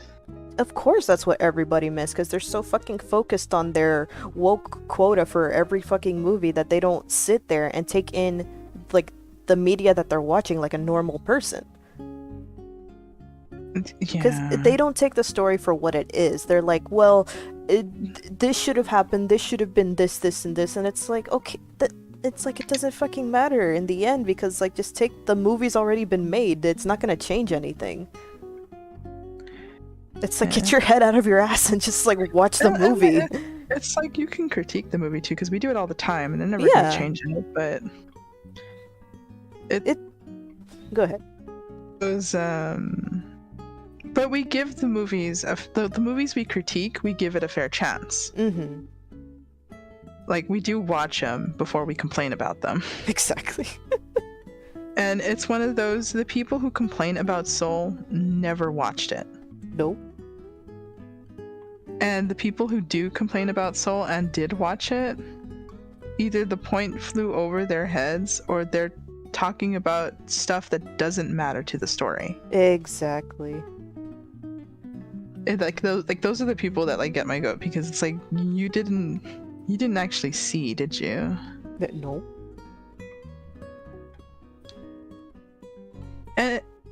And we do that, like we do that to like every movie, and like I give like even the shitty Disney movies a chance, because like I forced you to watch Raya.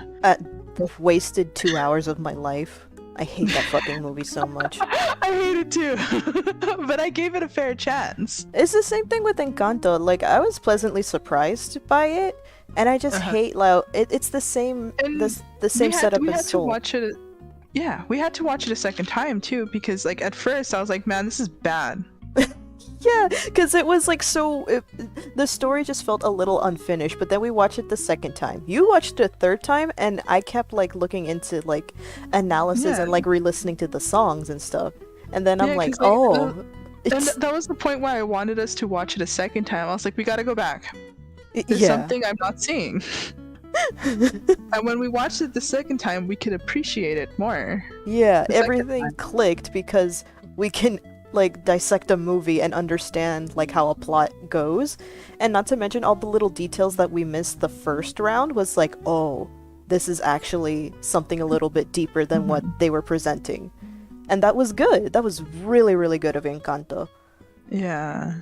Not to mention the fact that it relates not only to Latinos on like a very personal level, it relates to like a whole bunch of people that like have this kind of like family problems or like this upbringing that you're the odd one out in the family or like you're And not it's you're not only that where like it's I think the ones that we were watching said it the best. It's generation trauma, yeah, that's exactly what it is. Yeah.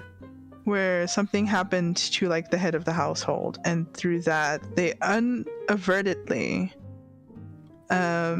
inflicted it on everybody else, trying to while they were trying to protect the rest of the family. Yeah. And it's really sad, but it resonates a lot. Mhm.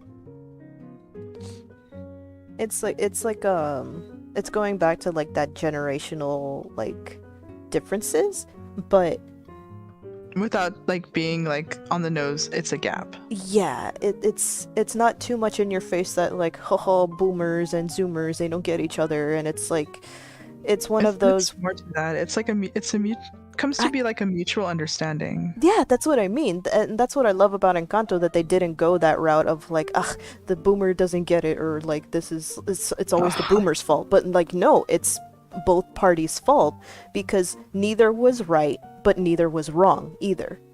Yeah.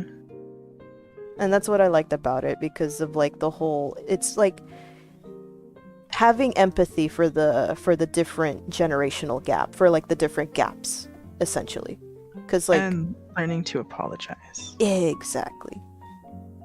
That's what makes it beautiful. And I fucking hate everyone who is like, wow, that abuela should die. And I'm like, you need a fucking therapist because what psychopath says that? Like, Jesus Christ.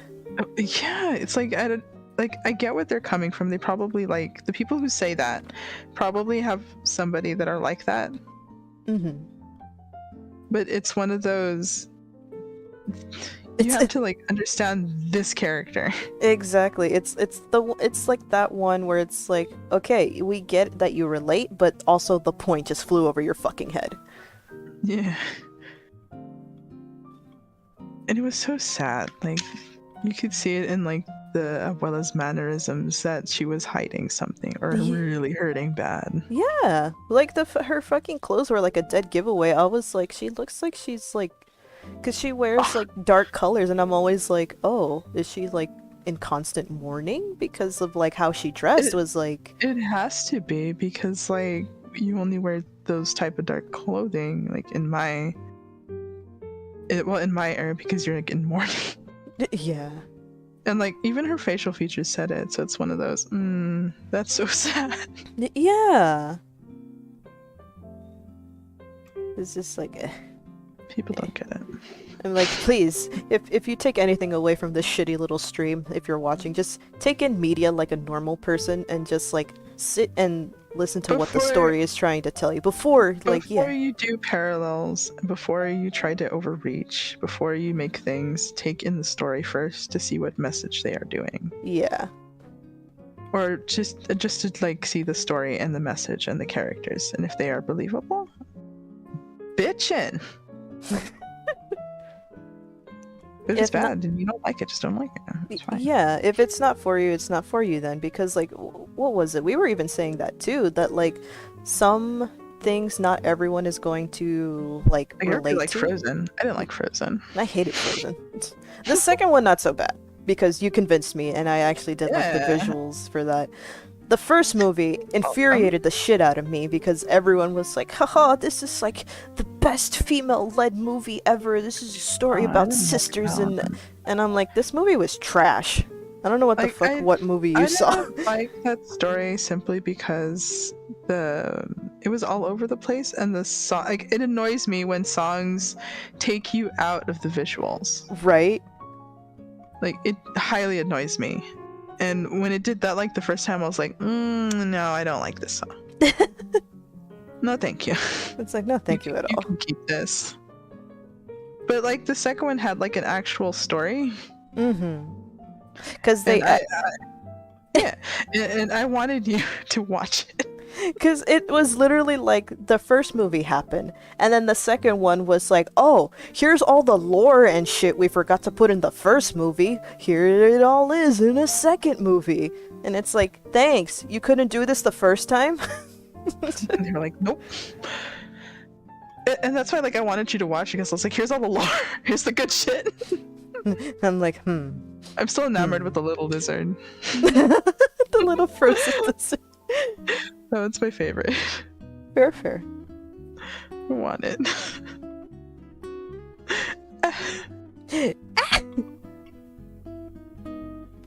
It's just like, And like, I don't know. I just wish people gave media a chance before they started critiquing it. I know. Because like that's the one thing that always gets me. Because they'll take the trailer at face value and they'll start like running with it and bashing it. Or they'll like protect it at no means end, and it's like, can you just like wait till it comes out? Legit. Don't judge it on the trailer. Because the trailer, they're only showing you all the good parts, or like very bare fucking minimum, because it's like gives you just a presentation of like how the movie will go. Like if you can't piece together what's happening in the trailer, then it's like it's grounds to like give the movie a watch. But like but there are some where it was like, if the trailer just like fucking explains the whole goddamn movie in the trailer, it's like, okay, I know what to expect, and it better be something worthwhile. Well, at least especially with like animations, like animation wise, it's like the thing you have to actually look at, because like everything that's like got actors or like the live action stuff, oh god, it usually reflects what's gonna happen. Yeah. But with animation, it's like you have to give it a fair shot. Yeah. Only saying that because like every time we see a bad trailer for live action, or like for anything, not live action, but like anything with real actors, it's like, yeah, this is gonna be garbage. It usually is. Because it's so formulaic now, like especially the fucking Marvel movies and all these comic book movies. Like I am burnt out of them. Oh, you know what? Except the Texas Chainsaw one from Netflix, I was pleasantly surprised. Legit. I thought it was bad, but I let people get to me that said that it was gonna be bad, or like they latched onto like one scene. Yeah. So I was already like expecting it to be garbage, but I was gonna watch it anyway. Yeah, you sat me down because like I got spoiled for that one part, and I was like, oh great, here we go, it's gonna be this garbage. But I was like, come on, can we can make fun of it. And I'm like, no, I don't want to waste my time.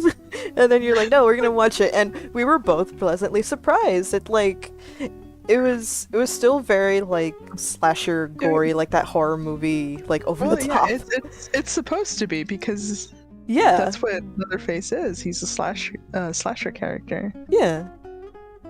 So like I wasn't like surprised about like the slashing part, but I was pleasantly surprised with the story, because I thought it was going to be complete utter garbage and like almost a carbon copy of the Halloween one. Oh yeah, the Halloween one, the 2018 question mark one. Yeah, the one where that we one are was reintroduced to Laurie Strode and stuff. Yeah, it was fine on that movie, and they should have stopped at that movie. They should have. The 2020 one was garbage. Like, oh my god. Yeah, that one was utter garbage. That was like the movie material. Evil dies tonight. Evil dies tonight. That one was abysmal. And I knew it was abysmal because like I heard from other slasher fans that actually like shitty movies also said it was abysmal, and I'm like, oh, it's gonna be good. It's gonna be good. It's gonna be good to make fun of it. Gonna be pulling up a chair and just making fun of it, and then we watched it and we're like, no, this was bad. It couldn't even make fun of it. It was just sad. Except for the Evil Dies Tonight thing, we could have made fun of that one. And then beating up Michael Myers in the street. I think I laughed too hard at that one. It's just like that one bird animation, just like, yeah, fuck him up. Yeah. Oh no! I was like, oh no! This is like, I was laughing at it because I was saying, this is elderly abuse at this point. Not wrong. I was like, you can't do that. You can't do that. He's an elderly man that needs to be put in the home, and you're in the street beating him. Michael Myers is an elderly man. Leave him alone. Leave him alone. Stop it! And then he just gets up and kills everyone. I'm like, yeah, that's about right. Like, that's what you guys get. And I was like, yeah, you get. You were. I was like, you can't say that. And you're like, no, it's self-defense. He's allowed to kill everyone because they were beating him up. I was like, he's guilty about everybody else except for this group because they were just beating his ass in the street. So this is self-defense. And you were like, huh? I'm like, I guess. Yeah, you just looked like that meme. You were so upset, and it's just like, guess. I was like, I guess. This is actually self-defense now because he was on the floor and they were still beating him up. And in our state, as soon as they hit the ground, you can't hit them anymore because that means that you're assaulting. Jesus Christ. It was funny. The self-defense. This is self-defense. And it was exactly like the movie, like my dream, except without the furries. But the Leatherface one, it was pleasantly surprised. Yeah, because it was like, because people framed it as like, this is another like another boomer trying to dunk on the younger generation. But I'm like, no, this guy was right. And let me tell you why he was right, because he grew up in the state of Texas and he is of Latino descent, so y'all can't say shit. Oh no! He did pretty good on it. Legit. The message too was actually pretty good as well. Like the whole sad. It's very sad because like of how he actually portrayed that problem, and I'm like, oh shit. Right. And they did like a lot of good stuff, and like they don't actually like say it or anything, but like the characters themselves are a product of the era that they were born in. Yep. And that's why I explained to you too when we were watching it, especially like with the old lady. Yeah, that was a thing. Yeah. And it was like one of those that they framed it as like understanding from both sides, and it was really good how they portrayed it too, especially after you explained it to me, and I'm like, oh yeah, because it's a product of his time. I was like, if she really was what she was, she would have used a different word. Legit, or like not invite him into the house at all. So it's like, yeah, like she would have definitely used a different word. And that's basically a product of her era, of what was acceptable. Mm-hmm. And it's perfectly like valid in a town like that, because that town is like in the middle of nowhere, like essentially free from outside influence. Like there's no internet or TV. Yeah. It very old-timey. Or like it's very old-timey, so it's like a product of that era, untouched by time. Yeah, it's very out in the boonies, like ghost town kind of deal. Yeah. And it was funny too, because like the way they went about it, because they just like kicked her out of the house. Yeah. Because like it's our house, but they like got it completely wrong. Oh yeah, and I was like so glad. I'm like, I am so hoping Leatherface gets your asses, because fucking gentrifying privileged assholes. Yeah, because like a bunch of gentrified people come from like Cali or something, Yeah. and they were gonna buy up the whole town and turn it into like a art, quote unquote, artist hipster place. Yeah. And they kicked out the old lady from her house, and I was like, and they called the cops on her and everything, and the cops had to Yeah. like move over, and I was like, I really hope Leatherface gets all of you because you all are insufferable. Legit. And I'm it glad. turned out to be true though. It was. And that was such a twist in the story. I was like, oh damn. What? Like, spoilers right now. Spoilers. Spoilers right now because I want to talk about it. Is that the guy kept saying he had the deed to the house, the deed to every house that was in the town because it was an abandoned town, except for like I guess the garage, because that's where the other guy worked. And he kicked the old lady out of her house because in my house now I bought everything. So I cleared it up with the banks and everything. Yeah, and she kept saying she cleared it up with the banks. But the guy was like not having it just because of, like, you know, just because of what she is, like, or what she was, or what she perceived what her lineage to be. was essentially. Well, yeah, what her lineage was, and what she was perceived to be when it was totally false because she runs an orphanage. Yep. And they kicked her out, and it turned out to be false. That she did have the deed. And I was like, man, they stole that house from that lady. I hope Leatherface gets all of you. It's true though. Like they I was so mad. I was like, I hope Leatherface gets every single one of you. They made her go into shock, and it was like a very like hard thing to watch because it was like this is an elderly woman. This is the only place she's known. It's her house. It's like, where the fuck is she supposed to go? And then here you are, a bunch of like fucking gentrifying like privileged assholes trying to kick her out of her own house when she's without like proof. Legit. And she's like calmly trying to tell you like, no, that this is my house because I cleared it up with the bank, and let me tell you a history of this place. Like, just very, very nice, polite conversation. And then here they are getting mad for no fucking reason. Because... because I know, but it was like so interesting, the story itself, because she was still taking care of the last orphanage boy. Oh yeah. Which was Leatherface. And like, he really cared for that old lady. Yeah. Like, she even like, which was an interesting turn too, because usually Leatherface is depicted in like an abusive household. Yeah. And this particular one, he was not, and he was actually put in an orphanage with an elderly lady that took care of all types of kids. Yep. This is the Texas Chainsaw Massacre, the new one on Netflix. Yeah. And it was a really interesting take on it.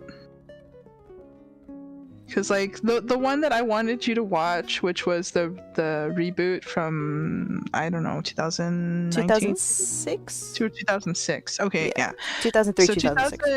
Okay, 2006. The Texas Chainsaw Massacre reboot and the Texas Chainsaw Massacre the beginning, I wanted you to see because that one depicts Leatherface in an abusive household because he is he's special needs and he's got facial deformities. Yeah. Whereas in this one, he's depicted as an orphan that got put in an orphanage, and the person who ran the orphanage is actually very caring. Yeah. To the point that she actually made him stop his, like, homicidal tendencies. It's true, because, like, he would wander around the house, like, really silent. And, like, you could tell that he really cared for her because, like, when she was in distress, when talking to, like, the other people that came, like, to the kids that came to take her house, he stopped in the stairwell and she called up to him, "It's okay. I'm fine. I'm fine." And he kind of, like, lingered and then just kept going up the stairs. Yup. And like he only like started doing what he was doing because like spoilers, like the old lady dies. But yeah. And it's everyone's fault. Yeah, because fucking not only did like the police kind of not help the situation because they're like the only first responders, so to speak. Yeah. And So, it's a good movie. Like it's not like it's not great by any means, but it's not bad.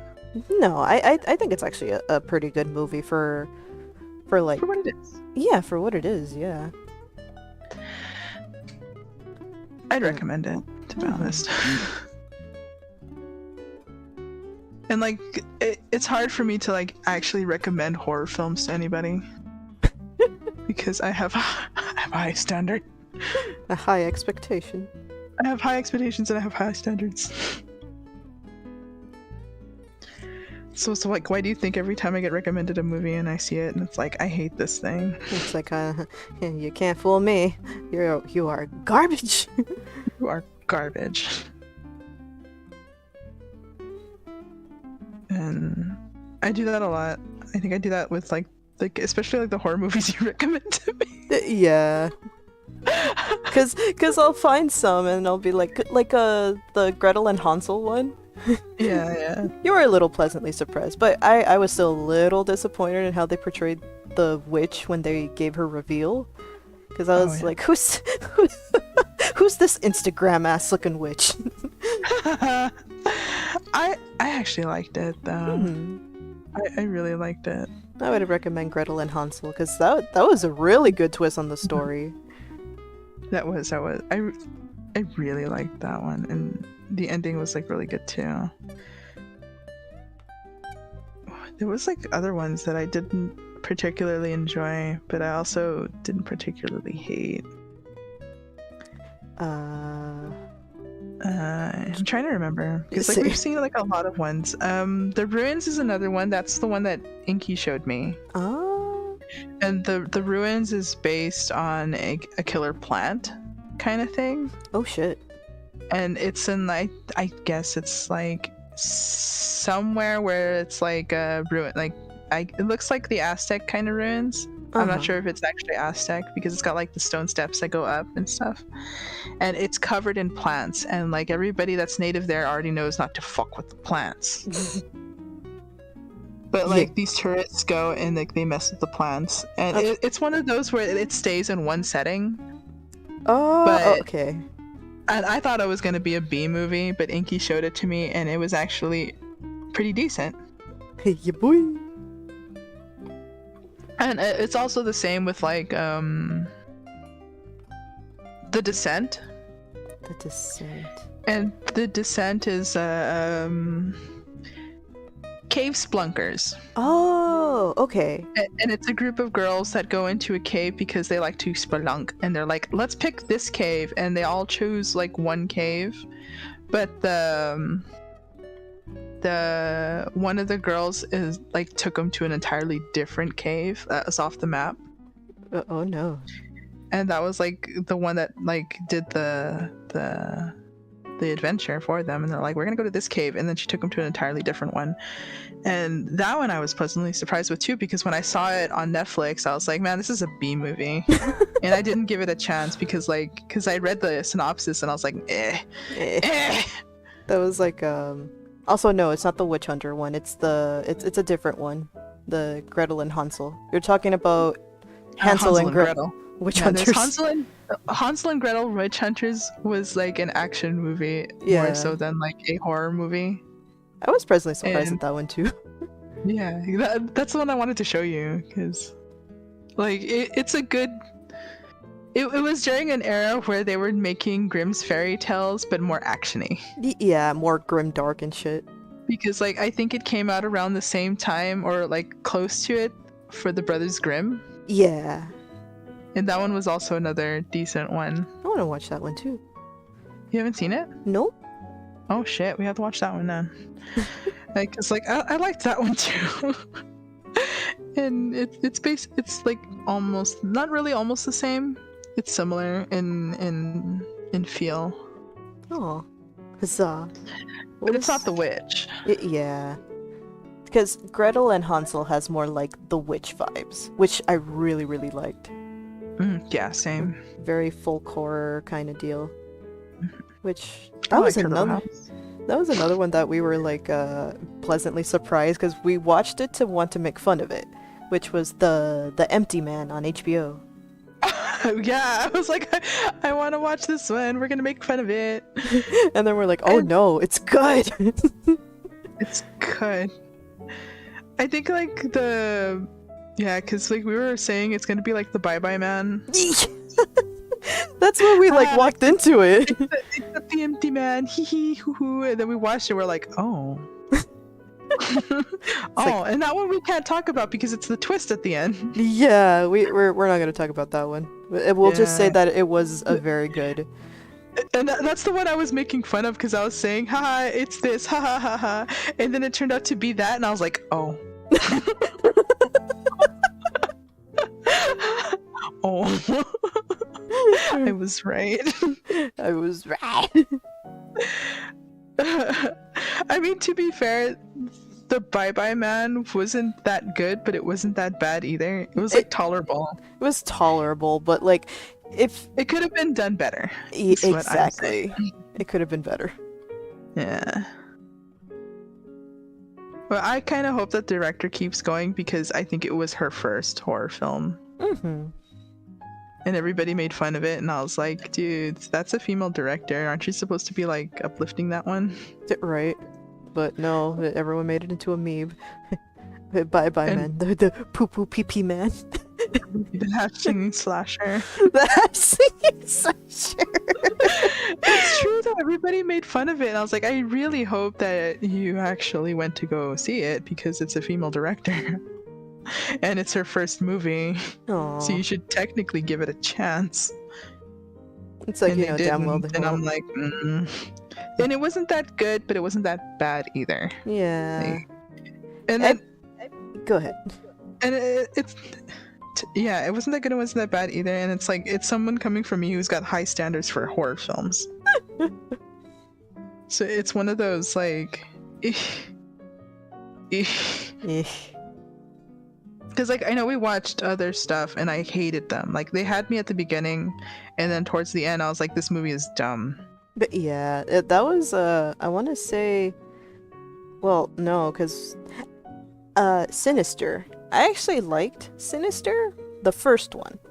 Yeah. But the build-up was so long. Oh my god. Yeah, because it's supposed to be like this really weird thriller, and it's really slow at the start. Yeah, like we were literally like, I was literally like, I am falling asleep to this. This is like.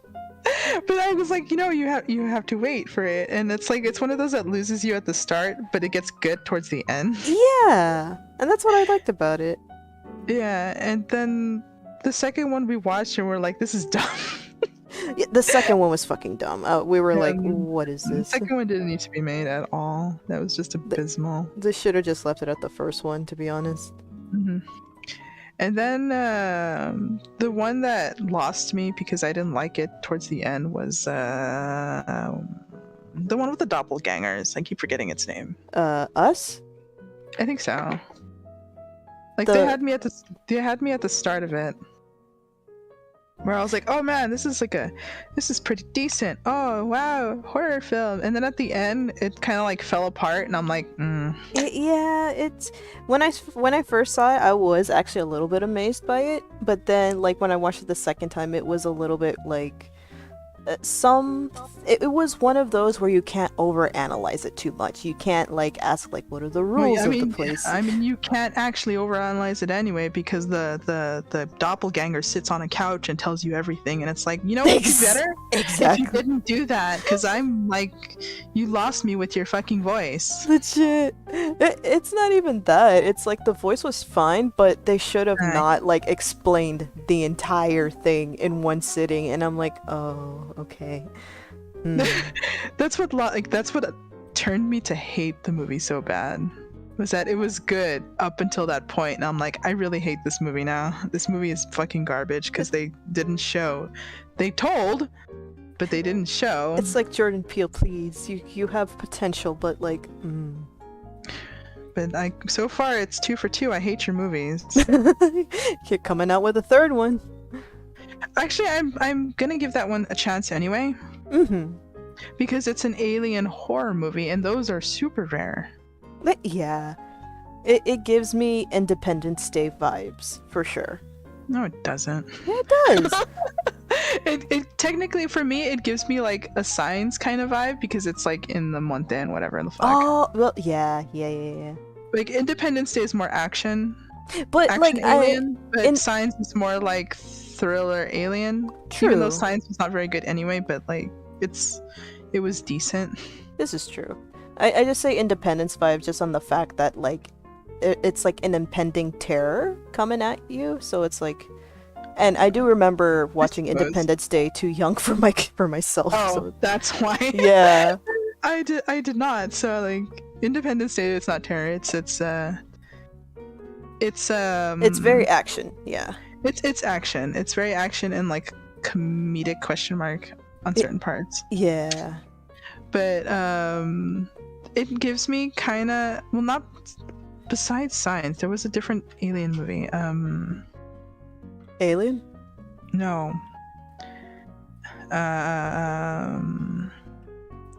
Shit, what was that one called? War of the Worlds. Oh, yeah. But that one was also more action-y and kind of thriller. And it was horrific in certain parts, but like not really. But I also hated that movie too because the girl never stopped screaming and it was getting on my nerves. It's true. Have you ever seen that movie? No. Oh my god, we're gonna watch that too. Oh no. Because like there's a girl in the movie. There's like a little middle schooler, I want to say. And when the aliens come, she never stops screaming, and I'm like, can you for a little bit? It's just a bit. Just a little bit. Can you lower your octaves? And like that's like the movie that like the people that I know make fun of because she never shuts up. Oh my god. It's a pretty good movie. It's the reboot of the original though, because they had another one. Fair enough.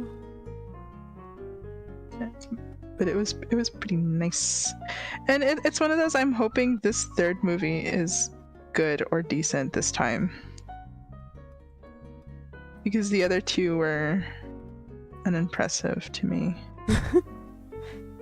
I've seen better, honestly. It's like, and if you like these movies, good on you. I don't care. They don't appeal to me. Because it's like I did like Us. I will admit I still like Us. I hate it. I still never got around to seeing Get Out, but after like seeing the synopsis and you spoiling it for me overall, I'm just like, yeah, that could have gone a lot better, to be honest, and portrayed like what he wanted to say better too. But no, it's a little. I don't want to watch it. A little overrated. I don't want to watch it again, so we're not watching that one at all. Yeah, no, on your own time. Where is? Hold on. You have to pay me $50 to rewatch it.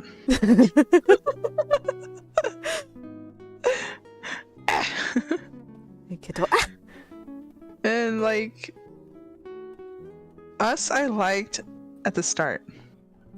So it's one of those, I'm probably gonna, if I ever do watch it again, I'll watch it halfway and then just forget about it.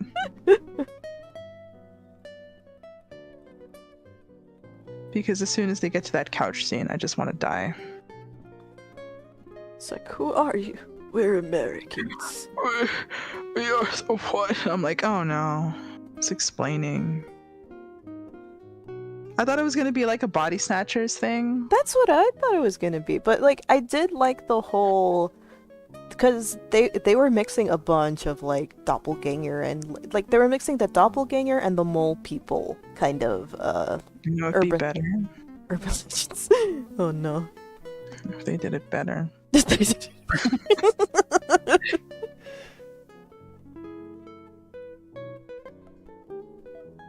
Where is?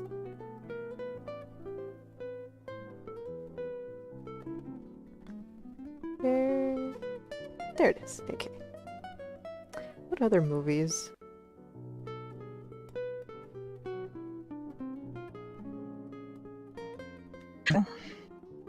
Because like, I don't know, I was expecting more of a both, because they were trying to do science, but it was more supernatural.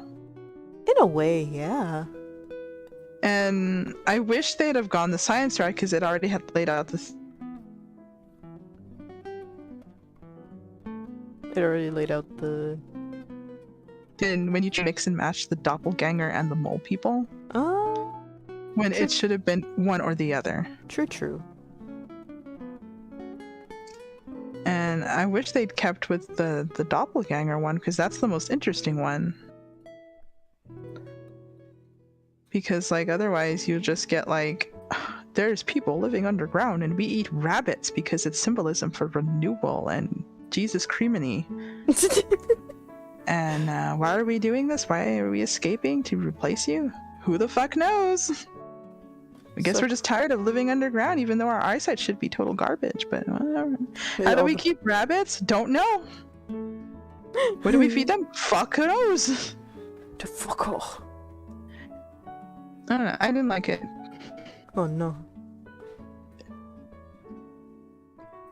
I didn't like it. But they had me in the beginning. The beginning was fun. The beginning was fun. It was. And then I got bored.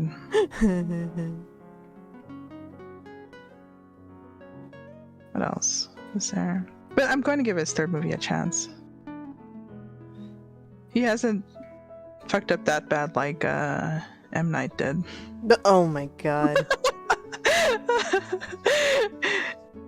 He hasn't fucked up yet as bad as M. Night did with the Avatar. Oh my god. I saw that. I didn't pay to see it, thank God. I still refuse. I only ever caught it a few times when Nickelodeon aired it. Like, ho, wow, live action. Don't you kids want to see? And then it's like, this is like literally every kid and every fan was like super upset at that. People are still upset at that movie. I know. And he even said, oh, I have the second movie ready to go, and nobody wants it. It's like there's a reason. There's a fucking reason. And the only ones I feel bad for are like the kids, because it's like their first role, and it's tied to that. Legit! It's like, holy shit, that's not on them. That's on the fucking director and the casting agent for that. Yeah, but that's not what other people are gonna see. Fuck off. And it's the same thing with like the fucking Cowboy Bebop Netflix thing. I'm like so sad for those actors. Like, Jesus Christ. Yeah, they had to act in that bullshit. What movie? Which movie? Avatar? Avatar: The Last Airbender is an M. Night movie that was abysmal.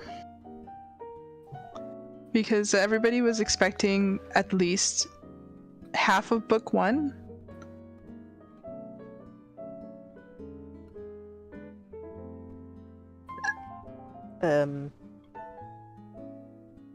Avatar.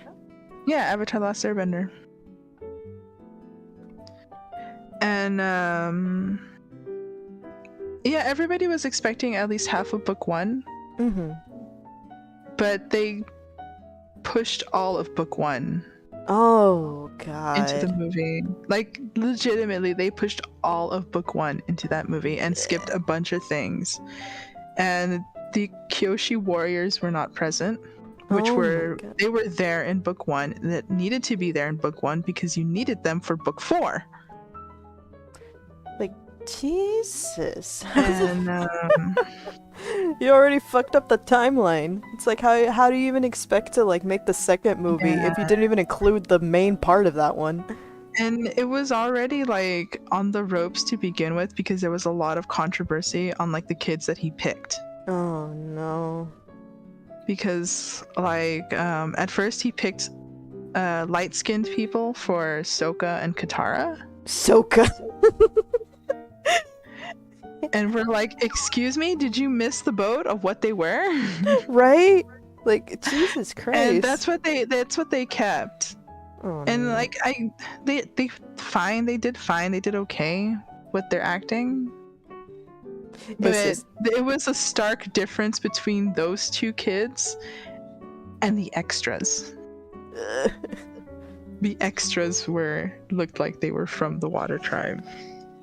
Like, wow. It was so weird to look at, and I was like,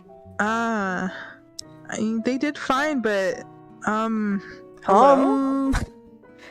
Wow. Jesus. And then they changed, like, the Fire Nation was Japanese inspired, right? East Asian, yeah. East Asian. Well, I think that's more of the Earth Nation. Well, Earth Nation is kind of like a mix of yeah, because like when we were like looking at it, the Earth Nation looked more like kind of like Vietnamese. Yeah, it's like a mixture of Southeast Asian and like but like the Fire Nation had like Japanese elements to it. Yeah. It had elements. It's not like totally that. Yeah. So it had elements, quote unquote, elements. Or like that's what we understood when we were like growing up with the Avatar: The Last Airbender. Yeah. Okay. So in his movie, he changed them to Indian. That's right. He did. Oh my god. He changed him to Indian. And it was really strange to look at, so we're like, what are you trying to say? It's like, M. Night, M. Night. What you doing, buddy? What you got there? A movie? No! It was really strange, and everybody was really confused, because we were like, that's not how it's supposed to be. No. Because everybody understood that the Air Nation, the Airbender, the Air Nation was that. Instead. It's Jesus and it was really weird, and it was like a really big shit show online about it. It was. Everyone is still angry about it to this day. We were angry. We that grew up with that show were angry at the fact that it was so out of whack. And like it was just really, really shittily made. We were laughing. I was laughing because I noticed something that nobody else was noticing when me and my brother were watching it. Oh no. Me and my brother and my family were like, look. They can only have enough money to put one CGI animal on screen at a time. Watch. And we were watching, and either Appa is really small, really far away, or he's like the background to a close-up of Momo. And then there's a point in time where the Fire Nation comes into like this little house area, or like this temple, I don't know what it was, on the backs of lizards. There's only 2 lizards, and for a split second the 2 lizards come in and one diverts off screen and disappears completely, and you never see that lizard again.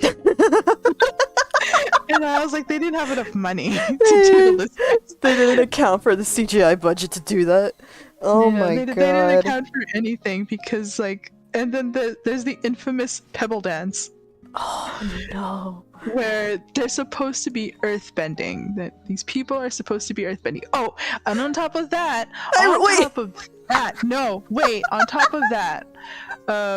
there's a scene in the show where they put a bunch of earthbenders in the middle of the ocean on an oil rig type prison covered in metal, right? Yeah.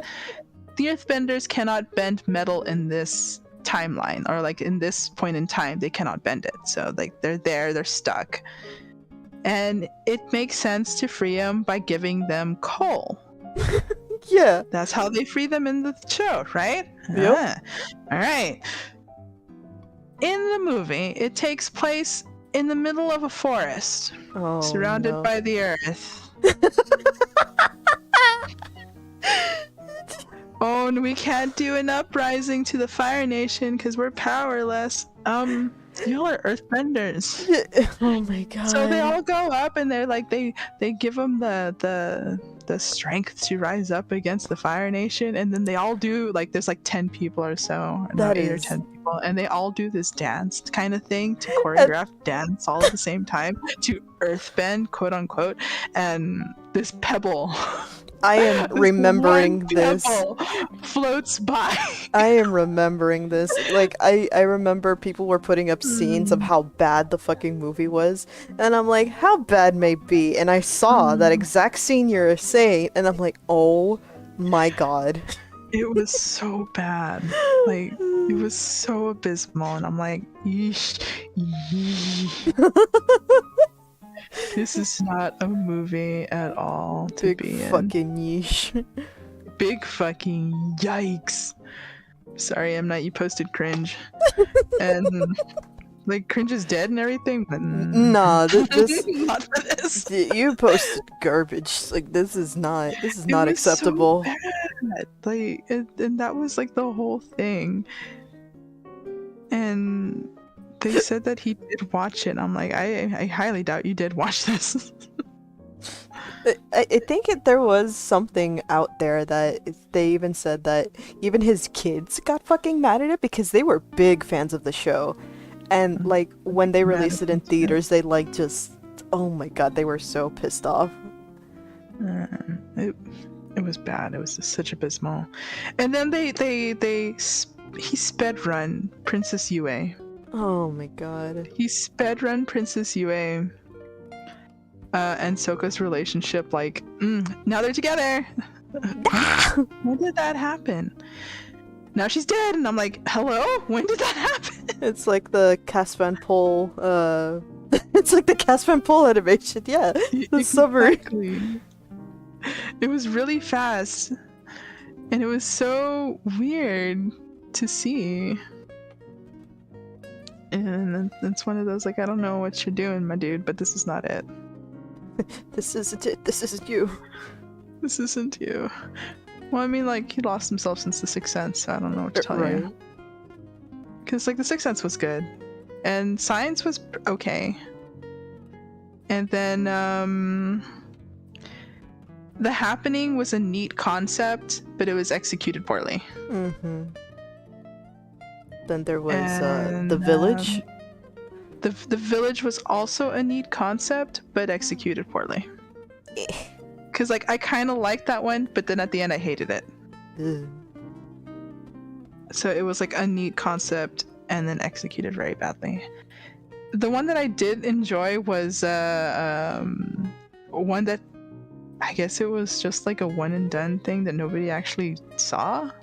Oh no. Was the elevator. Oh, the Devil Vader. the devil, the elevator. The elevator. which I kind of enjoyed. Which was just a weird thing, I suppose. But yeah, ever since that, like, the Lady in the Water was bad, but it brought a lot of memes. And the only meme that came from the Lady in the Water was the big armed guy. You know, like, one of his arms was, like, jacked, and everybody was making fun of him.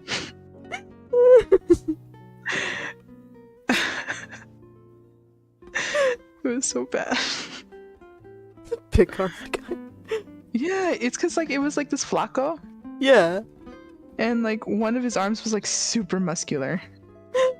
And yeah. It was like, It's like, I don't know if you want to do that. It's like, Everybody memed on that guy. Everyone's just like, this joke is too easy. It was easy, and everybody took it. I was like, okay, if you want to do that. I don't know what else movie he made, but okay. I stopped watching them. Was it not Split or something? Split? Split was another one. The one where... Yeah, okay, no, I know what you're talking about now. Like, he had, like, a couple of other ones that Inky swears by. I don't... Well, yeah, Inky had... And they actually turned out to be way better than what I thought they were going to be, and it turned out to be one of those people took it at face value kind of thing. Pretty much. because like when we saw it, like I was expecting like the abysmal because of what people said, Yeah. and then it turned out to be not the case, and I'm like, This sounds like y'all are liars. Exactly. It's like, it sounds like y'all just read the synopsis and just went with it. What was another? The more recent one that still boggles me just because of how really fucking weird the trailer presented the movie. I was like, I don't want to watch it, but I'm gonna have to if or like read some kind of synopsis or something. It's that Which one? It's the newest one he came out with, which is Old. It's old? Old. It's literally titled Old, and it's people that are stuck on an island, and they are all growing rapidly for some reason, or aging at a rapid pace. Did I make fun of this one already? I feel like you did, but I don't.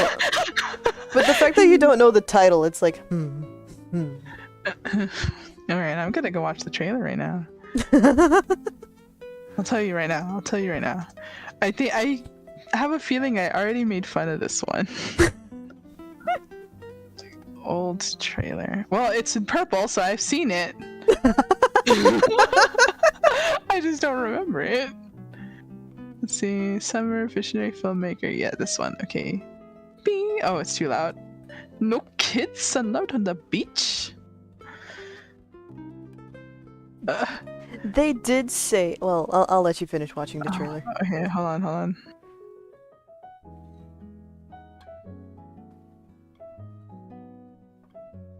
Okay, they're on a beach. They'll have their beach scare. I'm gonna describe this shit.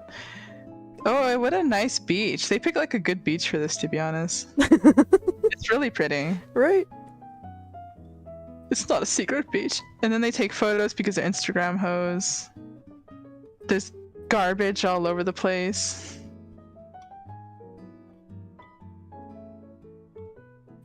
Hey, free phones. What? They're playing hide and seek and oh shit, there's something in the water. Is it a body? Yeah, it's a body.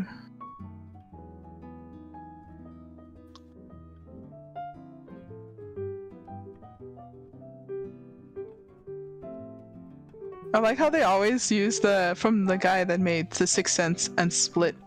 Right. They always like bring up the same two movies. It's like, you don't remember the other ones? No, you don't.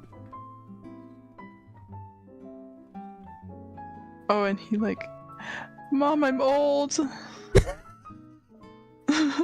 Mom, what happened is that I'm like 30 now.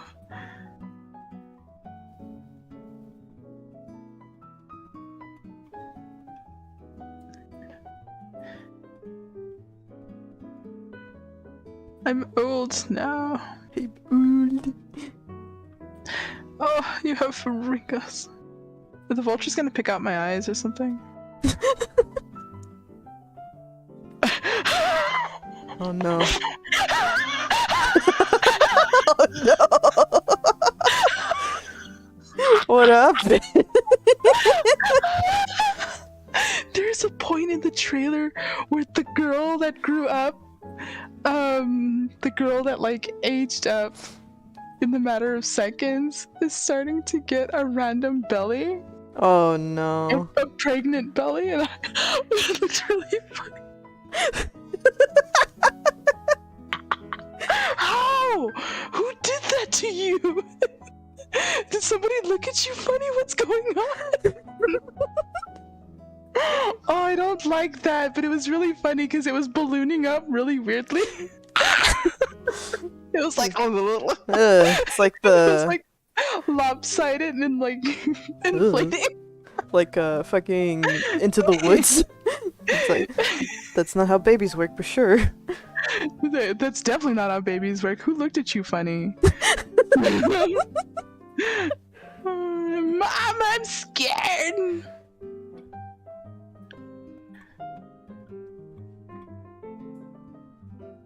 And they can't. Okay, and then apparently they cannot escape the beach because if they go back the way they came, they get foggy and turned around. And if they try to climb up the walls, they guess they jump. At least the beach is pretty.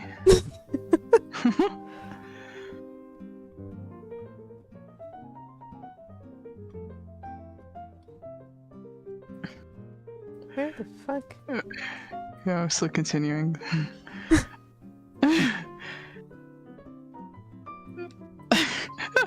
I don't know what to tell you. I think it's so dumb. But it's probably going to be one of those ones that I will watch anyway, just to make fun of. Because the pregnant scene is really funny. No! Oh no. No! I'm surprised you didn't see that part. It's like, you know what? Now that unless you didn't notice. I probably didn't. Like, because like I zeroed in on the movement. I was like, ah! It's just one of those, what do you call it? I won't ever stop talking during movies. Everybody's gonna get really annoyed at me really fast. Like legit, like yesterday we were watching Afterlife and we were like talking through like the first 5 minutes and you're like, WAP! And you're like, I'm sorry, you know I'm gonna talk throughout the movie, right? I'm like, It's like, I know. I know. I like to comment throughout the movie. But it was such a good movie that I got quiet. Legit, I was like, like we both got quiet. We were like, oh boy. like I was expecting to like talk through the movie because if I'm bored, I start talking. And so I was talking through like the first 5 minutes of the movie, and then I got really quiet because it started getting really good. But I think this is the movie that it's going to be one of those. I'm going to make fun of it. I will say I did get spoiled for this movie because I saw Red Letter Media talk about it. And it was just one of those like, oh, the twist is stupid. Okay. Oh, for old? Yeah, but I won't say what it is. How did they get a hold of it? Did they actually go watch it? When did this movie come out? It was literally like last year. Oh shit, so we probably should find it somewhere. Where to watch old. Where to watch old. M. Night Shyamalan. Ooh, it's on Voodoo. But I don't think Inky has it. I doubt. It's like there's no way. There's no way Inky has it.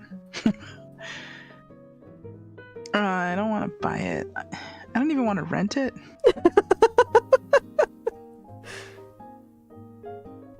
Alright, so we're gonna have to wait a little longer. That's fair. Yeah, because it says when is it going to be released for HBO Max or Peacock, and it's like, we don't know yet. And I'm like, alright, so of course you don't. I will wait. I will not rent this movie at all. No, thank you. Like the only ones I rented was the Ghostbusters one, and that's because it was worth renting. It was worth wenting. Wenting, it was worth wenting. It was worth wenting, yeah. You boy, wenting.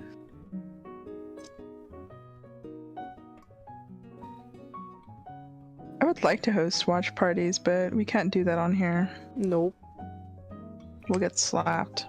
It's one of those, it's like we're just too busy right now to like host a Discord. Also that. Also, we pause for every single thing, so that's another reason why we can't host watch parties. Legit, and I will tell you to like go back. We missed the thing.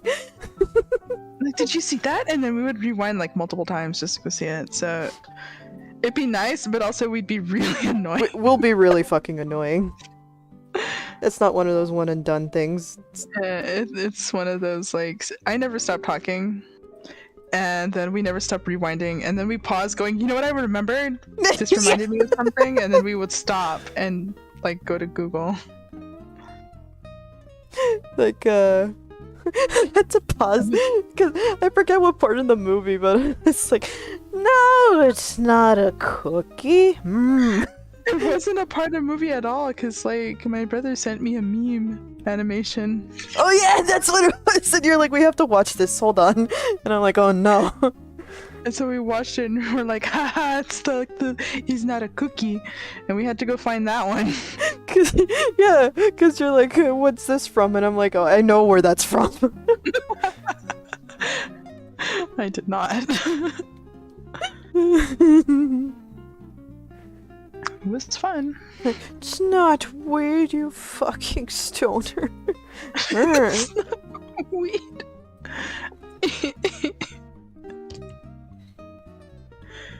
That shit was funny.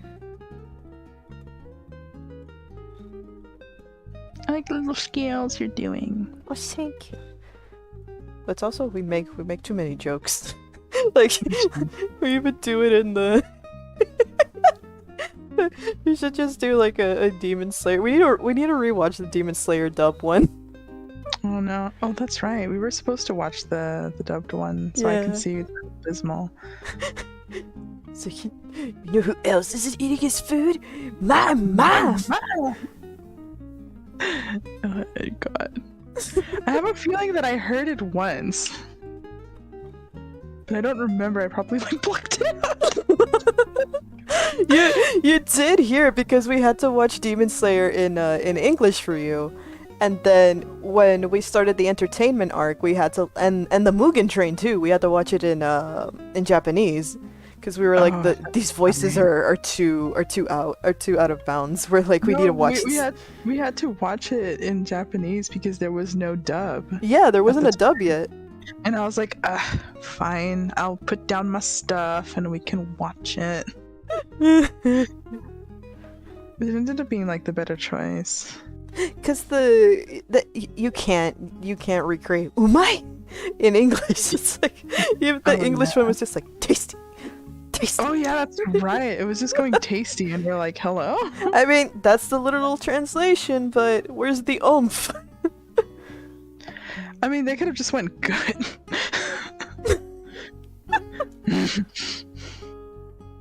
But they didn't, so I was like, eh. It's okay, we can't go back anymore anyway. Right. I got used to their voices.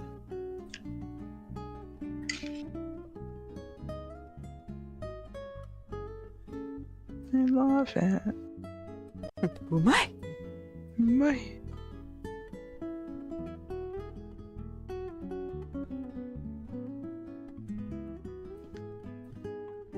I don't know if we watched anything else. Besides rewatching like Oni stuff. Yeah. Hello. Where is this color?